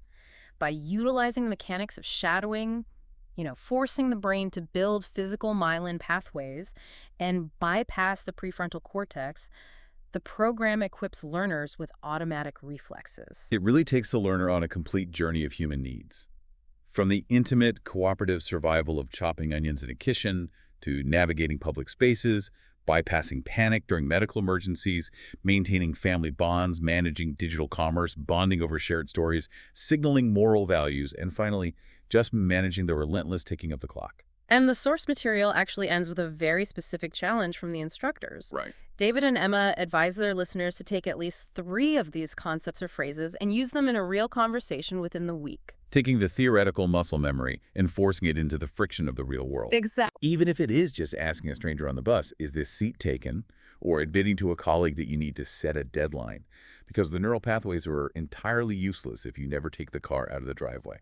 That's spot on. Knowledge only holds value when it is applied. It requires stepping out of the safety of the learning environment and actively participating in the messy, unpredictable flow of actual communication. Which brings us back to you, listening to this right now. We started by examining how this list of 99 sentences operates as a highly specific map of modern human priorities. It reflects the exact logistical and cultural hurdles of our current era. It really does. But it leaves a lingering question to ponder long after we finish today. If you had to distill your own entire life, your specific daily routines, your unique anxieties, your personal relationships, and your deepest moral values into a curriculum of just 99 essential sentences, what would they be? That's a great question. And how different would your map look from the one we explored today? Something to think about. Until next time, keep diving deep. Imagine you have to, pack a survival kit for someone who is being dropped right into the middle of modern society. But you cannot pack food, you cannot pack water, and you cannot pack any physical tools. You can only pack sentences. Oh, wow. Right. You have to give this person the exact words they need to not just survive, but to actually navigate the bizarre, invisible complexities of being a human being right now. Yeah. What makes the cut? What phrases do you prioritize? I mean, it would essentially be a literal phrase book for human existence. You'd have to anticipate every vulnerability they might face out there. Exactly. And the crazy thing is you don't even have to imagine it because we actually have the instruction manual. Yeah. For today's deep dive, tailored specifically for you, our listener, we got our hands on a really fascinating source document. It is a transcript from a slow English learning program called English Decoded. And specifically, we are looking at day 10 of their 30-day speaking challenge. Which is a big deal. Hitting the 1/3 mark of a language challenge is a really critical milestone. The curriculum has already laid the foundational groundwork, the pleasantries, the alphabet. Now they are dropping the learner into the deep end with a curated list of exactly 99 sentences spread across 9 distinct topics. Yeah, and the mission for us today isn't just to look at how people learn a language. We want to use this document as a mirror. Yeah. By analyzing the precise phrases this program considers absolutely essential for a beginner, we are going to dissect the anatomy of everyday human life. Okay, let's unpack this, starting with the sheer physical mechanics and how this program operates. Right. Because before we look at what these learners are being told to say, we have to examine the methodology of how they are, physically doing it. Well, the technique driving this entire curriculum is called shadowing. The premise is deceptively simple, really. The hosts of the program speak a sentence clearly, they slow the cadence down, and then the learner is instructed to repeat it out loud. Out loud, not just in their head. Right, out loud. But it isn't just about repeating the words. The goal is to perfectly mirror the rhythm, the intonation, and the micropauses. And the source material is absolutely relentless about this requirement. By day 10, if a learner has been following along, they have practiced close to 1,000 sentences. 1,000. It's intense. It really is. The instructors give this highly specific direction. They say, your mouth needs to practice just as much as your ears do. And when I read that, I instantly thought about going to the gym. You would never expect to build physical strength just by, watching an athlete lift weights. No, of course not. You can sit on a bench and watch people do bicep curls all afternoon. But until you pick up the dumbbell yourself, the muscle fibers in your own arm remain completely unchanged. That analogy holds up perfectly under a neurological lens, actually, because language is not purely cognitive. It is deeply, intensely physical. Oh, yeah. When most of us think about learning a language, we picture memorizing vocabulary lists or studying grammar conjugations in a textbook. We treat it like a math problem to be solved in the brain. But speaking is a motor skill. It relies almost entirely on muscle memory and neural pathways. Wait, I want to pause there because that feels counterintuitive. I always assume that if I know the grammar rule and I know the vocabulary word, my body will just naturally say it. Are you saying I can intellectually know exactly how to say a sentence, but physically fail to produce it? Absolutely. Because your mouth has not memorized the necessary choreography? Think about the physical components involved in speech. You are coordinating your diaphragm to push air while simultaneously adjusting your vocal cords, your tongue placement, the shape of your lips, and the hinge of your jaw, all within milliseconds to produce highly specific frequencies. It's a full-body workout just to ask for a cup of coffee. Right. And taking that a step further, different languages demand entirely different physical cadences. How so? Well, the English language, for instance, is what linguists call stress-timed. The rhythm of the sentence is dictated by the stressed syllables, meaning speakers naturally compress or swallow the unstressed words to maintain the beat. Spanish or Japanese, however, are syllable-timed, where each syllable gets roughly equal time and weight. Oh, wow. So the rhythm is just completely different. Exactly. If a learner's mouth is accustomed to the physical pacing of a syllable-timed language, jumping into English feels physically jarring. So when the source document insists that repetition is the only way to make English sound natural, they are talking about overriding years of entrenched muscle memory. The mouth literally has to learn to dance to a completely different time signature. So reaching nearly 1,000 sentences by day 10 isn't just a vocabulary milestone, it is a massive physical exertion. Which brings us to the actual weights they are lifting, the sentences themselves. The meat of the lesson. Exactly. The very first thing this curriculum tackles, before finding food or shelter, is the curation of the self. Topics 1 and 2 are fashion and clothing, followed immediately by social media. What's fascinating here is the equivalence the curriculum creates between the physical and the virtual self. Under fashion, you see sentences like, "This shirt really suits you," or "Do these jeans come in a smaller size?" and "Could you recommend a good tailor?"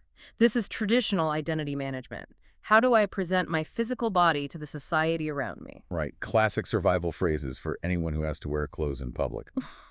But then the text seamlessly transitions into the digital world. This video went completely viral, and let's go live and answer some questions. The curriculum elevates the management of our digital identity to the exact same level of daily necessity as buying shoes or ironing a shirt. I have to push back a little on the inclusion of this, though. Like, if I am designing a strict survival kit for a beginner, I understand needing to know how to buy pants that fit. But is knowing how to say, "I just follow you on Instagram," or "Could you tag me in that photo," genuinely an essential foundational need? It feels a bit, I don't know, superficial for a beginner's course. I get that, but consider the underlying mechanism of what those digital phrases accomplish. In modern society, social media isn't just a billboard, it's the infrastructure for human connection. But more importantly, look at the other sentences included in that specific section. It isn't just about chasing viral fame. What else is in there? The source explicitly includes phrases like, "I spend too much time scrolling," and "I turned off my notifications for a while." Oh, they are teaching them how to articulate digital burnout. Precisely. Attention is the modern currency, and the curriculum recognizes that protecting your attention is a survival skill. Teaching a learner how to establish digital boundaries, how to vocalize that they are overwhelmed by screens, well, it demonstrates how deeply entwined our online and offline lives have become. That makes total sense. Yeah, if you cannot articulate the need to disconnect, you lack agency in the modern world. That reframes it entirely. It's not about vanity, it's about boundary setting. And speaking of protecting yourself, here's where it gets really interesting. Once the curriculum establishes how to manage your identity, it moves outward into high-stakes practicality. Topics 3, 4, and 7 jump into business meetings, renting an apartment, and at the doctor's office. These are the arenas where the power dynamics shift, and a misunderstanding carries heavy consequences. The business section alone is a perfect time capsule of how work has evolved. You have your standard office diplomacy. Let's summarize what we've discussed so far, and I'll follow up with an email after this. But the sentences that truly jumped off the page for me were, "Can everyone hear me clearly?" and "Could you share your screen, please?" The modern classics. Right. Remote work has fundamentally altered our foundational language. A screen share request is now just as essential as knowing how to say hello. It acts as a modern-day microphone check for social presence. But beneath the surface of the office, the Oshment, and the clinic, the unifying theme of these sections is risk mitigation. The curriculum is deliberately equipping the learner with linguistic shields to protect themselves in complex systems where there is an inherent imbalance of power. That makes a lot of sense. The stakes in these three environments are incredibly real. Let's analyze the apartment renting topic. The phrases chosen are highly protective. What's included in the monthly rent? How much is the security deposit? The lease is for 12 months. In any unfamiliar culture, securing housing is a point of massive vulnerability. Definitely. A lease is a dense, legally binding contract drafted by the party with the capital, the landlord. Teaching the learner to ask about the security deposit is teaching them how to defend their financial boundaries against institutional power. Wow. And the doctor's office takes that same vulnerability but applies it to your actual biology. The text includes, "Could you describe your symptoms? I'll prescribe some medicine for you, and do I need to come back for a follow-up?" The source document even pauses at the end of the lesson to explicitly note that topics like renting an apartment or visiting a doctor can feel tricky, and they recommend extra repetition for those specific sections. The instructors understand the sociology of the language they're teaching. Misinterpreting a compliment about a shirt is a mildly embarrassing faux pas. Misinterpreting a landlord about a 12-month lease, or misunderstanding a doctor who says, "Please take this medication twice a day after meals," carries severe, real-world penalties. Oh, absolutely. Notice how the language shifts, too. In the business section, the sentences use softening phrases. Could you share your screen, please? It's collaborative. But in the medical section, it becomes highly direct and transactional, reflecting the urgency of biological health. You're learning to aggressively defend your finances and your physical health. It is heavy, stressful stuff. But thankfully, the 99 sentences don't leave the learner in a perpetual state of high anxiety.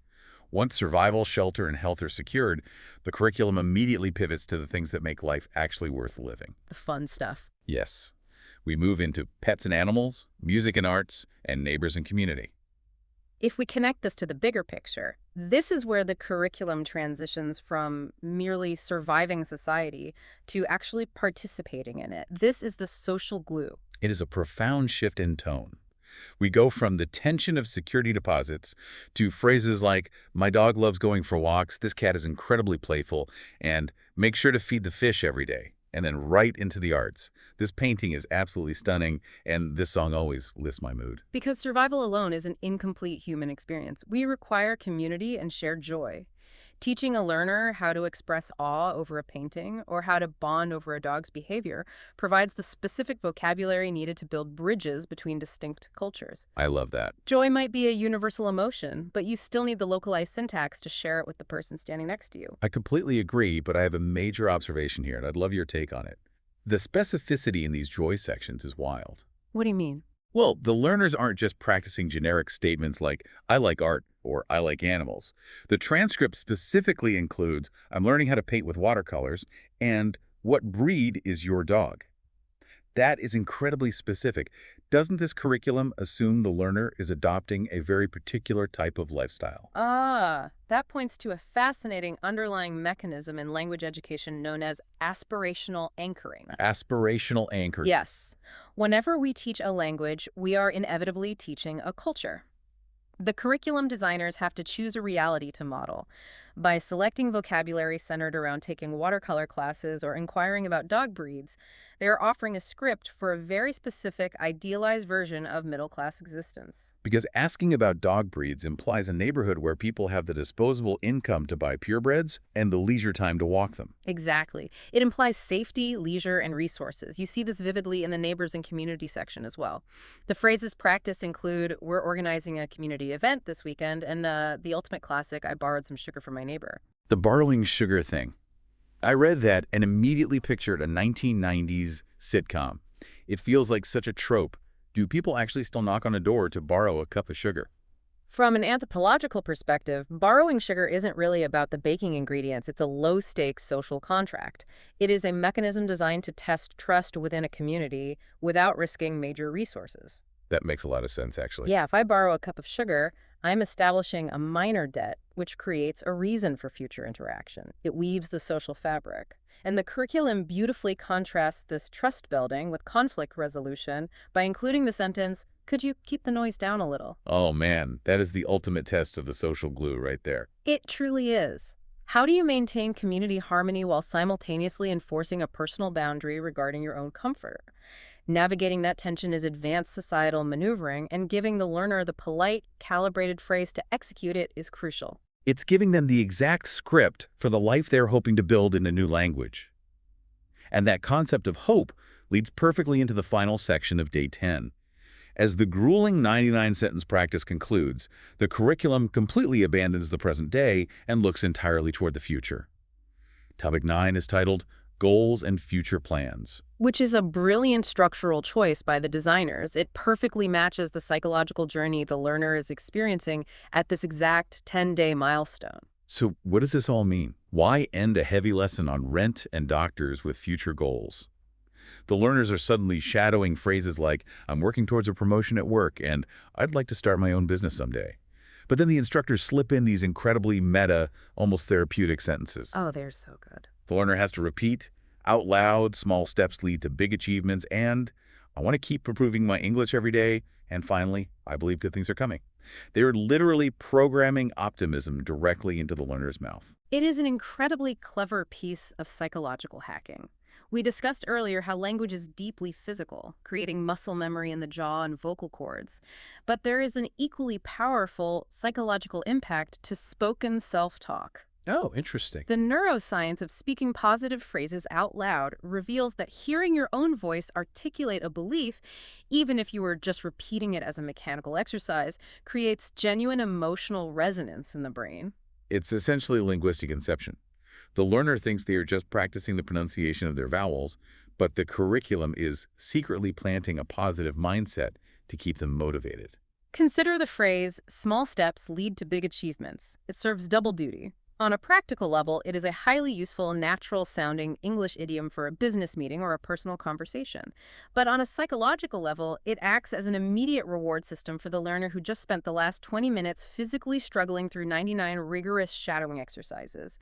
It validates the immense effort they just exerted. That is so smart. And the program hosts really drive this transition from practice to reality home at the very end of the transcript.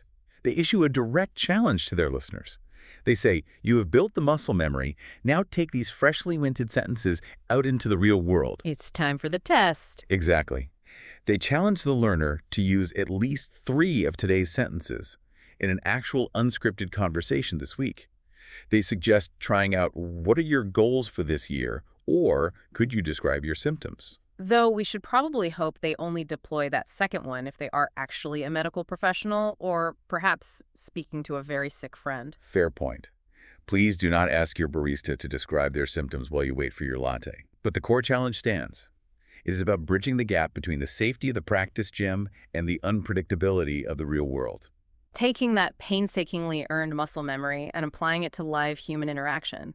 It is one thing to perfectly repeat a sentence about a security deposit in a quiet room with your headphones on. It requires an entirely different cognitive leap to recall that sentence in real time, recognize the appropriate social context, and deliver it with the correct intonation to a landlord who is standing right in front of you. It is putting the survival kit to the ultimate test. Which brings us full circle in this entire document. We have explored the intense physical mechanics of shadowing, the reality that your mouth requires a literal workout to overcome entrenched neural pathways. And we've seen how this seemingly simple list of 99 sentences acts as a profound, hyper-focused mirror to modern life. We have mapped the curation of the identity, both physical and digital. We analyzed the high-stakes risk mitigation necessary for navigating leases and medical diagnoses. We explored the social glue of borrowing sugar, admiring watercolors, and navigating noisy neighbors, and finally, the psychological programming of future optimism. It really is the anatomy of a society, broken down into subject, verb, and object. So, as we wrap up this deep dive into the building blocks of communication, I want to echo the challenge from the source material and turn it over to you. Think about the sentences you use on absolute autopilot every single day. Yeah, that's a great exercise. Try communicating with deliberate, conscious intention this week. Notice the exact phrases you instinctively reach for when you are trying to forge a connection, when you are trying to defend your boundaries, or when you are just trying to survive a remote business meeting. When you begin to view your own daily interactions as rehearsed choreography, it fundamentally changes how you understand your place within your community. It absolutely does. Yeah. And it leaves me with one final lingering thought for you to mull over as you go about your day. If you were hired to design day 11 of this curriculum, but you had to base it strictly on the bizarre, highly specific reality of your own daily life, what strange, hyper-personal phrases would make your list of essential sentences? What bizarre modern realities go into your personal survival kit? Think about it.